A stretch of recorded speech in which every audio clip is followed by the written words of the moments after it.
Doctor Dalip Kaur Tiwana ਦਾ novel ਪੈੜ ਚਾਲ ਦਾ 13ਵਾਂ। ਸਿਮਰਨ university ਨੂੰ ਜਾਣ ਲਈ ਤਿਆਰ ਹੋ ਰਹੀ ਸੀ। ਇੱਕ ਬੁੱਢਾ ਜਿਸ ਨੇ ਸਟੀਲ ਦੇ ਫਰੇਮ ਵਾਲੀਆਂ ਗੋਲ ਐਨਕਾਂ ਲਾਈਆਂ ਹੋਈਆਂ ਸਨ ਤੇ ਖਾਕੀ ਜੀਨ ਦੇ ਘਸੇ ਹੋਏ ਕੱਪੜੇ ਪਾਏ ਹੋਏ ਸਨ, ਕੋਠੀ ਮੂਹਰੇ ਰਿਕਸ਼ੇ 'ਚ ਉਤਰਿਆ। ਪਲ ਦੇ ਪਲ ਗੇਟ ਵੱਲ, ਕੋਠੀ ਵੱਲ ਤੇ ਇੱਧਰ ਉੱਧਰ ਝਾਕਣ ਮਗਰੋਂ ਉਹਨੇ ਗੇਟ ਦਾ ਕੁੰਡਾ ਖੜਕਾਇਆ। ਮਾਲੀ ਨੇ ਆ ਕੇ ਖੋਲ੍ਹਿਆ ਤੇ ਪੁੱਛਿਆ, ਕਿਆ ਹੈ ਬਾਬਾ? ਬੇਬੇ ਜੀ, ਪਤਾ ਲੱਗਿਆ ਸੀ ਦਿੱਲੀ ਤੋਂ ਆ ਗਏ ਹਨ। ਹਾਂ, ਆ ਗਏ। ਮੈਂ ਮੰਗਲ ਹਾਂ, ਮੰਗਲ, ਉਹਨਾਂ ਦਾ ਡਰਾਈਵਰ। ਸਨੌਰ ਤੋਂ ਆਇਆ, ਉਹਨਾਂ ਨੂੰ ਮਿਲਣ ਆਇਆ, ਆਖਦਾ ਉਹ ਵਾਕਫਾਂ ਵਾਂਗ ਅੰਦਰ ਲੰਘ ਆਇਆ। ਮਾਲੀ ਭਵਤਰਿਆ ਜਿਹਾ ਮਗਰ ਮਗਰ ਤੁਰਿਆ ਆ ਰਿਹਾ ਸੀ। ਕੌਣ? ਮੰਗਲ? ਰਾਜੀ ਤਾਂ ਹੈ? ਬੇਜੀ ਨੇ ਪਹਿਚਾਣ ਕੇ ਪੁੱਛਿਆ। ਮੱਥਾ ਟੇਕਦਾ ਬੇਬੇ ਜੀ, ਮੈਂ ਤਾਂ ਅੱਗੇ ਵੀ 2-3 ਵਾਰੀ ਆਇਆ, ਤੁਸੀਂ ਮਿਲੇ ਹੀ ਨਹੀਂ। ਪਤਾ ਲੱਗਿਆ ਸੀ ਕਾਕਾ ਜੀ ਕੋਲ ਦਿੱਲੀ ਚਲੇ ਗਏ ਹੋ। ਕੈਸੇ ਨੇ ਕਾਕਾ ਜੀ? ਠੀਕ ਹੈ। ਸਰਦਾਰ ਜੀ ਦੇ ਹੁੰਦਿਆਂ ਕਿੰਨੀ ਰੌਣਕ ਹੁੰਦੀ ਸੀ ਇੱਥੇ, ਹੁਣ ਤਾਂ ਵੇਲੇ ਹੀ ਬਦਲ ਗਏ। ਕੁੱਕੂ ਬੀਬਾ ਜੀ ਉੱਥੇ ਬਲੈਤ ਹੀ ਹੋਣਗੇ। ਹਾਂ, ਉੱਥੇ ਹੀ ਹੈ, ਆਊਗੀ ਦਸੰਬਰ 'ਚ। ਮੈਨੂੰ ਸੁਨੇਹਾ ਭੇਜ ਦਿਓ, ਦੇਖਣ ਨੂੰ ਬੜਾ ਮਨ ਕਰਦਾ। ਮੰਗਲ ਨੇ ਮਾਲੀ ਦੇ ਲਿਆ ਕੇ ਦਿੱਤੇ ਮੂਹਰੇ ਉੱਪਰ ਬੈਠਦਿਆਂ ਆਖਿਆ। ਹੋਰ ਤੇਰੇ ਬਾਲ ਬੱਚੇ ਦਾ ਕੀ ਹਾਲ ਹੈ? ਬੇਜੀ ਨੇ ਪੁੱਛਿਆ।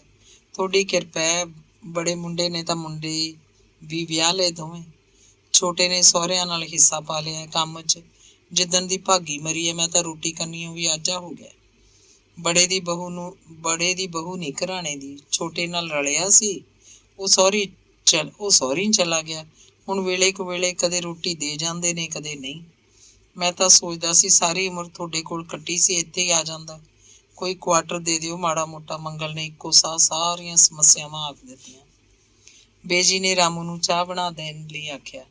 ਮੈਂ ਤਾਂ ਉਹਨਾਂ ਦੁਸ਼ਟਾਂ ਨੂੰ ਆਖ ਆਇਆ ਵੀ ਜੇ ਬੇਬੇ ਜੀ ਆ ਗਏ ਹੋਏ ਫੇਰ ਨਹੀਂ ਮੈਨੂੰ ਤੁਹਾਡੀ ਪਰਵਾਹ, ਆਪੇ ਦੇਊ ਰੋਟੀ ਕੱਪੜਾ।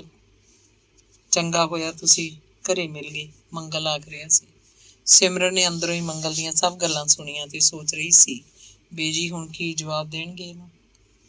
ਚਾਹ ਪੀਂਦਾ ਮੰਗਲ ਰੋਣ ਲੱਗ ਪਿਆ ਕਿ ਪਤਾ ਨਹੀਂ ਉਹ ਵੇਲੇ ਕਿੱਧਰ ਚਲੇ ਗਏ, ਜਦੋਂ ਰਾਜਾ ਆਪ ਸਰਦਾਰ ਸਾਹਿਬ ਨੂੰ ਮਿਲਣ ਆਉਂਦਾ ਹੁੰਦਾ ਸੀ, ਜਦੋਂ ਕੁੱਕੂ ਤੇ ਸੀਮਾ ਬੀਬਾ ਨੂੰ ਮੈਂ ਕਾਰ 'ਚ ਸਕੂਲ ਛੱਡਣ ਜਾਂਦਾ ਹੁੰਦਾ ਸੀ, ਜਦੋਂ 4-4 ਲਵੇਰੀਆਂ ਦੁੱਧ ਦਿੰਦੀਆਂ ਹੁੰਦੀਆਂ ਸੀ, ਜਦੋਂ ਮਹਿਮਾਨਾਂ, ਰਿਸ਼ਤੇਦਾਰਾਂ, ਨੌਕਰਾਂ ਚਾਕਰਾਂ ਨਾਲ ਘਰ ਭਰਿਆ ਰਹਿੰਦਾ ਸੀ, ਜਦੋਂ ਕੁਲਦੀਪ ਕਾਕਾ ਜੀ ਨੂੰ ਮਾਸਟਰ ਪੜ੍ਹਾਉਣ ਆਉਂਦੇ ਸੀ ਤੇ ਉਹ ਮੇਰੇ ਕਮਰੇ 'ਚ ਮੰਜੇ ਹੇਠ ਜਾ ਕੇ ਲੁਕ ਜਾਂਦੇ ਸੀ। ਇਉਂ ਕਰ ਮਾਲੀ, ਆਪਣੇ ਨਾਲ ਵਾਲਾ ਕਮਰਾ ਮੰਗਲ ਨੂੰ ਖੋਲ ਦੇ, ਨਾਲੇ ਪੇਟੀ 'ਚੋਂ ਇੱਕ ਦਰੀ ਗਦੈਲਾ, ਰਜਾਈ ਤੇ ਚਾਦਰ ਲੈ ਜਾਈਂ। ਬੇਜੀ ਨੇ ਜਦੋਂ ਆਖਿਆ, ਮਾਲੀ ਮੰਗਲ ਵੱਲ ਕੌੜ ਕੇ ਝਾਕਿਆ। ਜਾ ਕੇ ਮੰਗਲ ਕਮਰਾ ਸਾਫ਼ ਸੂਫ ਕਰ ਲੈ, ਬੇਜੀ ਨੇ ਆਖਿਆ। ਆਪ ਗੁਟਕਾ ਚੁੱਕ ਪਾਠ ਕਰਨਾ ਸ਼ੁਰੂ ਕਰਨ ਵਾਲੇ ਹੀ ਸੀ ਜਦੋਂ ਸਿਮਰਨ ਨੇ ਆ ਕੇ ਪੁੱਛਿਆ, ਬੇਜੀ ਕੌਣ ਸੀ? ਤੇਰੇ ਨਾਨਾ ਜੀ ਦਾ ਡਰਾਈਵਰ ਸੀ, ਬੇਜੀ ਨੇ ਦੱਸਿਆ। ਹੁਣ ਇੱਥੇ ਹੀ ਰਿਹਾ ਕਰੇਗਾ, ਕੰਮ ਕਰਨ ਜੋਗਾ ਤਾਂ ਲੱਗਦਾ ਨਹੀਂ ਕੋਈ। ਚੱਲ ਕੰਮ ਨੂੰ ਕੀ ਆ, ਆਪਾਂ ਕਿਹੜਾ ਕੋਈ ਤਨਖਾਹ ਦੇਣੀ ਹੈ, ਤੇ 2 ਰੋਟੀਆਂ ਖਾ ਛੱਡਿਆ ਕਰੂ। ਇਸ ਤਰ੍ਹਾਂ ਤਾਂ ਕੋਈ ਵੀ ਆ ਕੇ ਆਖ ਦੂ ਮੈਂ ਇੱਥੇ ਰਹਿਣਾ ਚਾਹੁੰਦਾ। ਦੇਖ ਸਿਮਰਨ, ਜਿਹਦੀ ਕਿਸਮਤ 'ਚ ਇਸ ਘਰ ਦਾ ਅੰਨ ਜਲ ਲਿਖਿਆ, ਉਹਨੇ ਤਾਂ ਹਰ ਹੀਲੇ ਚੁਗਣਾ, ਨਹੀਂ ਐਵੇਂ ਕੌਣ ਕਿਸੇ ਦੇ ਆ ਜਾਂਦਾ। ਨਾਲੇ ਰੱਬ ਪਤਾ ਨਹੀਂ ਕਿਹਦੇ ਕਰਮਾਂ ਦਾ ਦਿੰਦਾ। ਬੇਜੀ ਦੀਆਂ ਦਲੀਲਾਂ ਦਾ ਸਿਮਰਨ ਕੋਲ ਕੋਈ ਜਵਾਬ ਨਹੀਂ ਸੀ। ਮੰਗਲ ਨੇ ਆਪਣਾ ਜਾਣ ਆਉਣ ਵਾਲਾ ਖਾਕੀ ਕੁੜਤਾ ਪਜਾਮਾ ਲਾ ਦਿੱਤਾ। ਹੇਠਾਂ ਉਹਨੇ ਪਾਟਿਆ ਪੁਰਾਣਾ, ਗੋਡਿਆਂ ਤੋਂ ਘਸਿਆ ਚਿੱਟਾ ਪਜਾਮਾ ਤੇ ਉੱਡਾ ਹੀ ਪੁਰਾਣਾ ਮੈਲਾ ਜਿਹਾ ਕਮੀਜ਼ ਪਾਇਆ ਸੀ। ਉਹ ਕਮਰਾ ਸਾਫ਼ ਕਰਨ ਤੋਂ ਪਹਿਲਾਂ ਬਗੀਚੀ ਕੋਲ ਪਏ ਇੱਟਾਂ ਰੋੜੇ ਜਿਹੇ ਚੁੱਕ ਕੇ ਇੱਕ ਪਾਸੇ ਇਕੱਠੇ ਕਰਨ ਲੱਗ ਪਿਆ। ਮਾਮਾ ਜੀ ਤੋਂ ਤਾਂ ਪੁੱਛਿਆ ਨਹੀਂ, ਬੇਜੀ ਨੇ ਮੰਗਲ ਨੂੰ ਘਰ ਰੱਖ ਲਿਆ। ਯੂਨੀਵਰਸਿਟੀ ਨੂੰ ਜਾ ਰਹੀ ਸਿਮਰਨ ਸੋਚ ਰਹੀ ਸੀ, ਬੇਜੀ ਨੇ ਮੈਨੂੰ ਵੀ ਤਾਂ ਰੱਖਿਆ ਹੋਇਆ। ਉਹਨੂੰ ਖਿਆਲ ਆਇਆ ਤੇ ਮੂੰਹ ਜਿਵੇਂ ਪੀਲਾ ਪੈ ਗਿਆ। ਯੂਨੀਵਰਸਿਟੀ ਪਹੁੰਚ ਕੇ ਉਹ ਸਿੱਧੀ ਲਾਇਬ੍ਰੇਰੀ 'ਚ ਚਲੀ ਗਈ। ਉਹਨੂੰ ਖਿਆਲ ਆਇਆ, ਦਿੱਲੀ ਯੂਨੀਵਰਸਿਟੀ ਤੋਂ 2 ਕਿਤਾਬਾਂ ਲੋਨ ਤੇ ਮੰਗਵਾਈਆਂ ਹੋਈਆਂ ਹਨ, ਵਾਪਸ ਭੇਜਣੀਆਂ ਹਨ। ਉਹ ਕੌਫੀ ਵੀ ਪੀਣ ਨਾ ਗਈ, ਬਹੁਤ ਦੇਰ ਤੱਕ ਨੋਟਸ ਲੈਂਦੀ ਰਹੀ। ਤੀਜੇ ਕੁ ਪਹਿਰ ਬਲਦੇਵ ਨੇ ਉਹਦੀ ਕੈਬਨ ਦੇ ਦਰਵਾਜ਼ੇ ਤੇ ਦਸਤਕ ਦਿੱਤੀ। ਮੈਂ ਕੰਮ ਕਰਨਾ, ਕਿਤਾਬਾਂ ਵਾਪਸ ਭੇਜਣੀਆਂ। ਸਿਮਰਨ ਨੇ ਬਿਨਾਂ ਸਵਾਲ ਸੁਣੇ ਜਵਾਬ ਦਿੱਤਾ। ਇੰਨੇ ਔਖਿਆਂ ਹੋਣ ਦੀ ਲੋੜ ਨਹੀਂ ਹੁੰਦੀ ਜਿੰਨੇ ਤੁਸੀਂ ਹੋ ਰਹੇ ਹੋ, ਬਲਦੇਵ ਬੋਲਿਆ। ਬਿਨਾਂ ਔਖਿਆਂ ਹੋਇਆਂ ਵੀ ਕੋਈ ਕੰਮ ਹੁੰਦਾ? ਸਿਮਰਨ ਨੇ ਕਿਤਾਬਾਂ ਠੀਕ ਕਰਦੀ ਨੇ ਕਿਹਾ। ਹੋ ਜਾਂਦਾ ਹੈ, ਸਿਰਫ ਤੁਹਾਨੂੰ ਤਰੀਕਾ ਆਉਣਾ ਚਾਹੀਦਾ, ਬਲਦੇਵ ਆਪ ਹੀ ਅੰਦਰ ਆ ਕੇ ਬੋਲਿਆ। There are no shortcuts to knowledge, ਸ਼੍ਰੀਮਾਨ ਜੀ, ਪਰ ਡਿਗਰੀ ਲੈਣ ਲਈ ਤਾਂ ਸ਼ਾਰਟਕਟਸ ਹਨ। ਮੇਰਾ ਕੰਮ ਵੀ ਤਾਂ ਹੋ ਰਿਹਾ ਹੈ ਕਿ ਕਰ ਰਹੇ ਹੋ? ਸਿਮਰਨ ਨੇ ਪੁੱਛਿਆ। ਹੋ ਰਿਹਾ ਹੈ, ਕੁਝ ਚਿਰ ਨੂੰ ਥੀਸਿਸ ਤਿਆਰ ਹੋਏਗਾ। ਕੌਣ ਕਰ ਰਿਹਾ? ਇੱਕ ਪ੍ਰੋਫੈਸਰ ਜਿਹਨੂੰ ਰਿਟਾਇਰ ਹੋਣ ਮਗਰੋਂ ਗੁਜ਼ਾਰੇ ਲਈ ਕੰਮ ਚਾਹੀਦਾ ਸੀ। ਇਸ ਤਰ੍ਹਾਂ ਵੀ ਹੋ ਜਾਂਦਾ ਹੈ। ਸਿਮਰਨ ਨੇ 2 ਕਿਤਾਬਾਂ ਚੁੱਕਦਿਆਂ ਕੈਬਿਨ ਤੋਂ ਬਾਹਰ ਆਉਂਦਿਆਂ ਹੈਰਾਨ ਹੋ ਕੇ ਪੁੱਛਿਆ, ਸਾਡੇ ਮੰਤਰੀਆਂ ਦੀਆਂ ਸਪੀਚਾਂ ਤੱਕ ਦੂਜੇ ਲਿਖਦੇ ਨੇ। ਵੀਸੀ ਨੇ ਕਿਤੇ ਭਾਸ਼ਣ ਦੇਣਾ ਹੋਵੇ ਤਾਂ ਭਾਸ਼ਣ ਤਿਆਰ ਕਰਕੇ ਹੈੱਡ ਭੇਜਦਾ। ਹੈੱਡ ਨੇ ਫਾਈਲ ਉੱਪਰ ਜੋ ਨੋਟ ਲਿਖਣਾ ਹੁੰਦਾ ਉਹ ਕਲਰਕ ਲਿਖਦਾ ਹੈ। ਫਿਰ ਥੀਸਿਸ 'ਚ ਕਿਸੇ ਦੀ ਮਦਦ ਕਿਉਂ ਨਹੀਂ ਲਈ ਜਾ ਸਕਦੀ? ਮੈਂ ਤਾਂ ਬੱਸ ਫੜਨੀ ਹੈ। ਲਾਇਬ੍ਰੇਰੀ ਤੋਂ ਪਰਾਂ ਜਿੱਥੇ ਆ ਕੇ ਲੋਕਲ ਬੱਸ ਖੜਨੀ ਸੀ ਉੱਧਰ ਨੂੰ ਇਸ਼ਾਰਾ ਕਰਕੇ ਸਿਮਰਨ ਨੇ ਦੱਸਿਆ। ਮੈਂ ਵੀ ਚੱਲਾਂਗਾ, ਆਖ ਬਲਦੇਵ ਨਾਲ ਹੀ ਤੁਰਦਾ ਆ ਰਿਹਾ। ਫਿਰ ਆਪ ਹੀ ਗੱਲ ਅੱਗੇ ਤੋਰੀ ਤੇ ਦੱਸਣ ਲੱਗਾ, ਦੇਖੋ ਨਾ, ਘਟੀਆ ਥੀਸਿਸ ਲਿਖ ਕੇ ਐਗਜ਼ਾਮੀਨਰ ਪਤਾ ਕਰਦੇ ਫਿਰੋ, ਫਿਰ ਐਗਜ਼ਾਮੀਨਰ ਲਈ ਸਿਫਾਰਸ਼ਾਂ ਲੱਭਦੇ ਫਿਰੋ। ਇਹ ਤੋਂ ਅੱਛਾ ਥੀਸਿਸ ਹੀ ਚੰਗਾ ਹੋਵੇ। ਪਰ ਅਜਿਹੀ ਰਿਸਰਚ ਨਾਲ ਤੁਸੀਂ ਕੀ ਸਿੱਖਿਆ? ਸਿਮਰਨ ਬੋਲੀ। ਤੁਹਾਡਾ ਖਿਆਲ ਹੈ ਪੜ੍ਹਾਈ ਲਿਖਾਈ ਨਾਲ ਲੋਕੀ ਕੁਝ ਸਿੱਖ ਜਾਂਦੇ ਨੇ? ਗੱਲ ਡਿਗਰੀ ਲੈਣ ਦੀ ਹੁੰਦੀ ਹੈ ਤੇ ਡਿਗਰੀ ਨੌਕਰੀ ਲੈਣ ਲਈ। ਸੋ ਆਪਾਂ ਡਿਗਰੀ ਵੀ ਲੈ ਲੈਣੀ ਹੈ, ਨੌਕਰੀ ਵੀ, ਤੇ ਅਗਲੇ ਵਰੇ ਇਸੇ ਯੂਨੀਵਰਸਿਟੀ 'ਚ ਲੈਕਚਰਰ ਲੱਗੇ ਹੋਣਾ। ਪਰ ਵੀਸੀ ਤਾਂ ਉਸ ਦਿਨ ਆਪਣੇ ਭਾਸ਼ਣ 'ਚ ਆਖਦਾ ਸੀ, ਮੈਂ ਜਦੋਂ ਵੀ ਜੋ ਵੀ ਬੰਦੇ ਰੱਖਾਂਗਾ ਉਹ ਪਿਓਰਲੀ ਮੈਰਿਟ ਉੱਪਰ ਰੱਖਾਂਗਾ। ਭਾਸ਼ਣ ਵਿੱਚ ਹੀ ਆਖਦਾ ਸੀ ਨਾ, ਭਾਸ਼ਣ ਵਿੱਚ ਸਾਰੇ ਵੀਸੀ ਇਹੋ ਹੀ ਆਖਦੇ ਹੁੰਦੇ ਨੇ। ਨਾਲੇ ਵੀਸੀ ਆਪ ਕੀ ਮੈਰਿਟ ਉੱਪਰ ਵੀਸੀ ਬਣਿਆ? ਮੈਂ ਤਾਂ ਤੁਹਾਨੂੰ ਵੀ ਆਖਾਂਗਾ, ਕਿਉਂ ਇੰਨੇ ਪਰੇਸ਼ਾਨ ਹੁੰਦੇ ਹੋ? ਮਾੜਾ ਮੋਟਾ ਫਸਟ ਡਰਾਫਟ ਤਿਆਰ ਕਰਕੇ ਦੇ ਦਿਓ, ਬਾਕੀ ਅਗਲਾ ਆਪੇ ਸੋਧੇਗਾ, ਸਵਾਰੇਗਾ, ਲਿਖੇਗਾ, ਟਾਈਪ ਕਰਵਾਏਗਾ ਤੇ ਤੁਹਾਨੂੰ ਦੇ ਜਾਏਗਾ। ਇਸ ਤਰ੍ਹਾਂ ਵਾਈਵੇ ਵੇਲੇ ਕੀ ਕਰੋਗੇ? ਵਾਈਵਾ ਲੈਣ ਵੀ ਤਾਂ ਕੋਈ ਬੰਦਾ ਹੀ ਆਏਗਾ, ਕੋਈ ਰੱਬ ਤਾਂ ਨਹੀਂ, ਬਲਦੇਵ ਨੇ ਦੱਸਿਆ। ਬੱਸ ਦੀ ਉਡੀਕ 'ਚ ਦਰਖਤ ਹੇਠਾਂ ਖੜੋਤਿਆਂ ਸਿਮਰਨ ਨੇ ਬਲਦੇਵ ਨੂੰ ਆਖਿਆ, ਇੱਕ ਗੱਲ ਪੁੱਛਾਂ? ਜ਼ਰੂਰ, ਉਹ ਬੋਲਿਆ। ਤੁਸੀਂ ਅਲਟੀਮੇਟਲੀ ਜ਼ਿੰਦਗੀ 'ਚ ਕੀ ਕਰਨਾ ਚਾਹੁੰਦੇ ਹੋ? ਇੱਕ ਗੱਲ ਦੱਸਾਂ, ਜ਼ਿੰਦਗੀ 'ਚ ਕੁਝ ਵੀ ਕਰਨ ਦਾ ਕੋਈ ਮਤਲਬ ਨਹੀਂ, ਬਸ ਆਰਾਮ ਨਾਲ ਜੀ ਸਕੋ, ਇੰਨਾ ਹੀ ਬਹੁਤ ਹੈ, ਬਲਦੇਵ ਨੇ ਦੱਸਿਆ। ਸਿਮਰਨ ਕੁਝ ਨਹੀਂ ਬੋਲੀ। ਸ੍ਰੀਮਾਨ ਧਰਮ ਜੀ ਆ ਰਹੇ ਨੇ, ਬਲਦੇਵ ਨੇ ਜ਼ਰਾ ਕੁ ਹੱਸ ਕੇ ਦੂਰੋਂ ਆਉਂਦੇ ਧਰਮ ਵੱਲ ਦੇਖ ਕੇ ਦੱਸਿਆ। ਸਿਮਰਨ ਨੇ ਕੋਈ ਉੱਤਰ ਨਾ ਦਿੱਤਾ। ਜਮਾਤ 'ਚ ਕੁੜੀਆਂ ਬੜੇ ਮਜ਼ਾਕ ਕਰਦੀਆਂ ਨੇ ਸ੍ਰੀਮਾਨ ਧਰਮ ਨੂੰ। ਕਿਉਂ? ਸਿਮਰਨ ਨੇ ਪੁੱਛਿਆ। ਆਖਦੇ ਨੇ ਪੜ੍ਹਾਉਣ ਦਾ ਭੁੱਲ ਹੀ ਜਾਂਦਾ ਵੀ ਇਹ ਸਾਇੰਸ ਦੀ ਕਲਾਸ ਹੈ। ਸਪੇਸ ਦੀਆਂ ਗੱਲਾਂ ਕਰਦਾ ਸਪੇਸ 'ਚ ਹੀ ਜਾ ਪਹੁੰਚਦਾ ਤੇ ਫਿਰ ਕਦੇ ਫਿਲਾਸਫੀ ਦੀਆਂ ਕਦੇ ਰਿਲੀਜਨ ਦੀਆਂ ਗੱਲਾਂ ਕਰਨ ਲੱਗ ਜਾਂਦਾ। ਮੁੰਡੇ ਕੁੜੀਆਂ ਨੀਵੀਂ ਪਾਈ ਹੱਸਦੇ ਰਹਿੰਦੇ ਨੇ। ਇਹ ਤਾਂ ਕੋਈ ਹੱਸਣ ਵਾਲੀ ਗੱਲ ਨਹੀਂ। ਕੋਈ ਨਾ ਕੋਈ ਕੁੜੀ ਜਾਣ ਕੇ ਹਰ ਰੋਜ਼ ਇਹ ਤੋਂ ਪੈਨ ਮੰਗਦੀ ਹੈ ਲਿਖਣ ਲਈ, ਤੇ ਇਹਨੂੰ ਭਾਊ ਨੂੰ ਪਤਾ ਹੀ ਨਹੀਂ ਲੱਗਦਾ ਕਿ ਉਹ ਜਾਣ ਕੇ ਇਉਂ ਕਰਦੀਆਂ ਨੇ। ਇੱਕ ਗੱਲ ਹੋਰ ਦੱਸਾਂ, ਇੱਕ ਦਿਨ ਅੱਡੇ ਤੇ ਖੜਾ ਪਟਿਆਲੇ ਦੀ ਟਿਕਟ ਮੰਗੀ ਜਾਵੇ। ਕੰਡਕਟਰ ਨਾਲੇ ਹੱਸ ਪਿਆ ਤੇ ਬੋਲਿਆ, ਸ਼੍ਰੀਮਾਨ ਜੀ ਬੱਸ ਚੰਡੀਗੜ੍ਹ ਜਾ ਰਹੀ ਹੈ, ਪਟਿਆਲੇ ਤਾਂ ਤੁਸੀਂ ਖੜੇ ਹੋ। ਬਲਦੇਵ ਨੇ ਹੱਸ ਕੇ ਦੱਸਿਆ, ਬੱਸ ਆ ਰਹੀ ਹੈ। ਸਿਮਰਨ ਨੇ ਮੋੜ ਮੁੜਦੀ ਬੱਸ ਨੂੰ ਦੇਖ ਆਖਿਆ। ਕੱਲ ਆਓਗੇ ਯੂਨੀਵਰਸਿਟੀ? ਬਲਦੇਵ ਨੇ ਸਿਮਰਨ ਨੂੰ ਪੁੱਛਿਆ। ਤੁਸੀਂ ਹਰ ਰੋਜ਼ ਇਹ ਗੱਲ ਮੇਰੇ ਕੋਲੋਂ ਕਿਉਂ ਪੁੱਛਦੇ ਹੋ? ਕੱਲ ਤੱਕ ਤੁਹਾਨੂੰ ਉਡੀਕਣਾ ਜੋ ਹੁੰਦਾ ਹੈ, ਬਲਦੇਵ ਨੇ ਹੱਸ ਕੇ ਆਖਿਆ। ਬੱਸ ਆ ਗਈ। ਸਿਮਰਨ ਦੇ ਨਾਲ ਬਲਦੇਵ ਵੀ ਬੱਸ ਚੜ੍ਹ ਪਿਆ। ਸਿਮਰਨ ਦੇ ਨਾਲ ਵਾਲੀ ਸੀਟ ਉੱਪਰ ਬੈਠ ਗਿਆ। ਸ਼ਹਿਰ ਜਾਣਾ ਹੈ? ਸਿਮਰਨ ਨੇ ਪੁੱਛਿਆ। ਅੱਡੇ ਤੋਂ ਦੂਜੀ ਬੱਸ ਵਾਪਸ ਆ ਜਾਵਾਂਗਾ, ਬਲਦੇਵ ਨੇ ਜਦੋਂ ਦੱਸਿਆ। ਸਿਮਰਨ ਬੇਆਰਾਮ ਜਿਹੀ ਹੋ ਗਈ। ਬਲਦੇਵ ਦਾ ਉਹਨੂੰ ਆਪਣੇ ਪ੍ਰਤੀ ਇੰਨਾ ਲਗਾਓ ਠੀਕ ਨਹੀਂ ਸੀ ਲੱਗਦਾ। ਮੈਂ ਤੁਹਾਡੇ ਕੋਲੋਂ ਕਦੇ ਕੋਈ ਗੱਲ ਲੁਕਾਈ ਨਹੀਂ ਤਾਂ ਲੋਕ ਹੇਰਾ ਫੇਰੀਆਂ ਕਰੀ ਵੀ ਜਾਂਦੇ ਨੇ ਤੇ ਵੈਲਿਊਜ਼ ਦੀਆਂ, ਐਥਿਕਸ ਦੀਆਂ, ਮੋਰੈਲਿਟੀ ਦੀਆਂ ਗੱਲਾਂ ਵੀ ਕਹੀ ਜਾਂਦੇ ਨੇ। ਡਾਕਟਰ ਕੋਹਲੀ ਲੈ ਲਓ, ਰਿਲੀਜਨ ਪੜ੍ਹਾਉਂਦਾ ਤੇ ਪੈਸੇ ਲੈ ਕੇ ਨੰਬਰ ਵਧਾ ਘਟਾ ਦਿੰਦਾ। ਹੋ ਸਕਦਾ ਲੋਕ ਉਂਝ ਹੀ ਆਖਦੇ ਹੋਣ, ਨਹੀਂ ਮੈਂ ਸਬੂਤ ਦੇ ਸਕਦਾ। ਛੱਡੋ, ਆਪਾਂ ਨੂੰ ਕੀ। ਸਿਮਰਨ ਨੇ ਇਉਂ ਆਖਿਆ ਜਿਵੇਂ ਇਹਨਾਂ ਗੱਲਾਂ ਤੋਂ ਉਹਦਾ ਜੀਅ ਕਾਹਲਾ ਪੈ ਰਿਹਾ ਹੋਵੇ। ਚੰਡੀਗੜ੍ਹ ਤੋਂ ਜਿਹੜੀ ਲੜਕੀ ਤੁਹਾਡੇ ਕੋਲ ਆਈ ਸੀ ਉਹਦੀ ਵੀ ਸਮੱਸਿਆ ਹੱਲ ਹੋ ਗਈ ਹੈ, ਬਲਦੇਵ ਨੇ ਆਪਣੇ ਆਪ ਹੀ ਦੱਸਿਆ। ਉਹ ਤੁਹਾਡੀ ਫਰੈਂਡ? ਉਹਦਾ ਫੋਰਨ ਰਹਿੰਦੇ ਇੱਕ ਬੰਦੇ ਨਾਲ ਵਿਆਹ ਹੋ ਗਿਆ। ਮੈਂ ਉਹਨੂੰ ਰਿਲੀਜਨਸ ਆਫ ਦਾ ਵਰਲਡ ਕਿਤਾਬ ਦਾ 1000 ਰੁਪਏ ਦਾ ਸੈੱਟ ਪ੍ਰੈਜ਼ੈਂਟ ਭੇਜਿਆ। ਅਸਲ 'ਚ ਮੈਂ ਨਹੀਂ ਚਾਹੁੰਦਾ ਉਹਦੇ ਮਨ 'ਚ ਮੇਰੇ ਪ੍ਰਤੀ ਕੋਈ ਬੈਡ ਫੀਲਿੰਗਸ ਰਹਿਣ। ਫੀਲਿੰਗਸ ਤਾਂ ਉਹਦੇ ਮਨ 'ਚ ਰਹਿਣਗੀਆਂ ਹੀ, ਭਾਵੇਂ ਗੁੱਡ ਹੋਣ ਜਾਂ ਬੈਡ, ਸਿਮਰਨ ਬੋਲੀ। ਇਹ ਤੁਹਾਡੀ ਗੱਲ ਗਲਤ ਹੈ। ਵਿਆਹ ਤੋਂ ਮਗਰੋਂ ਲੜਕੀਆਂ ਸਭ ਕੁਝ ਭੁਲਾ ਜਾਂਦੀਆਂ ਨੇ। ਇਹ ਤਾਂ ਤੁਹਾਡਾ ਖਿਆਲ ਹੈ ਨਾ। ਨਹੀਂ, ਦੇਖੋ ਨਾ, ਉਹ ਸਾਰਾ ਕੁਝ ਇੱਕ ਬੰਦੇ ਨੂੰ ਟਰੈਪ ਕਰਕੇ ਵਿਆਹ ਕਰਵਾਉਣ ਲਈ ਕਰਦੀਆਂ ਨੇ। ਲਵ ਸ਼ਵ ਉਹਨਾਂ ਲਈ ਕੋਈ ਸ਼ੈ ਨਹੀਂ ਹੁੰਦੀ। ਜਦੋਂ ਵਿਆਹ ਹੋ ਗਿਆ, ਕੋਈ ਬੰਦਾ ਮਿਲ ਗਿਆ, ਫਿਰ ਉਹ ਆਪਣੀ ਨਾਕਾਮਯਾਬ ਕੋਸ਼ਿਸ਼ ਨੂੰ ਯਾਦ ਕਿਸ ਲਈ ਰੱਖਣਗੀਆਂ, ਬਲਦੇਵ ਨੇ ਦੱਸਿਆ। ਇਹ ਵੀ ਤੁਹਾਡਾ ਹੀ ਖਿਆਲ ਹੋ ਸਕਦਾ ਹੈ, ਸਿਮਰਨ ਨੇ ਫਿਰ ਆਖਿਆ। ਤੁਸੀਂ ਬੇਸ਼ੱਕ ਰਿਸਰਚ ਕਰਕੇ ਦੇਖ ਲਓ, 99.9 ਕੁੜੀਆਂ ਲਵ ਵਿਆਹ ਲਈ ਹੀ ਕਰਦੀਆਂ ਨੇ, ਨਾ ਕਿ ਵਿਆਹ ਲਵ ਲਈ। ਇਹਦੇ ਉਲਟ 99.9% ਲੜਕੇ ਮੈਰਿਜ ਲਵ ਲਈ ਕਰਦੇ ਹਨ। ਬਲਦੇਵ ਨੇ ਦੱਸਿਆ। ਸਿਮਰਨ ਖਿੜਕੀ ਵਿੱਚੋਂ ਬਾਹਰ ਦੇਖਣ ਲੱਗ ਪਈ। ਉਹਨੂੰ ਇਹ ਵੀ ਲੱਗਿਆ ਸ਼ਾਇਦ ਬਲਦੇਵ ਠੀਕ ਹੀ ਆਖਦਾ ਸੀ, ਇਸੇ ਕਰਕੇ ਲਵ ਮੈਰਿਜਸ ਫੇਲ ਹੋ ਜਾਂਦੀਆਂ ਨੇ। ਹਾਂ ਸੱਚ, ਤੁਹਾਡੇ ਜਨਮ ਦਾ ਟਾਈਮ ਤੇ ਡੇਟ ਤੁਹਾਨੂੰ ਐਗਜ਼ੈਕਟ ਪਤਾ ਹੈ? ਬਲਦੇਵ ਨੇ ਪੁੱਛਿਆ। ਕੀ ਗੱਲ?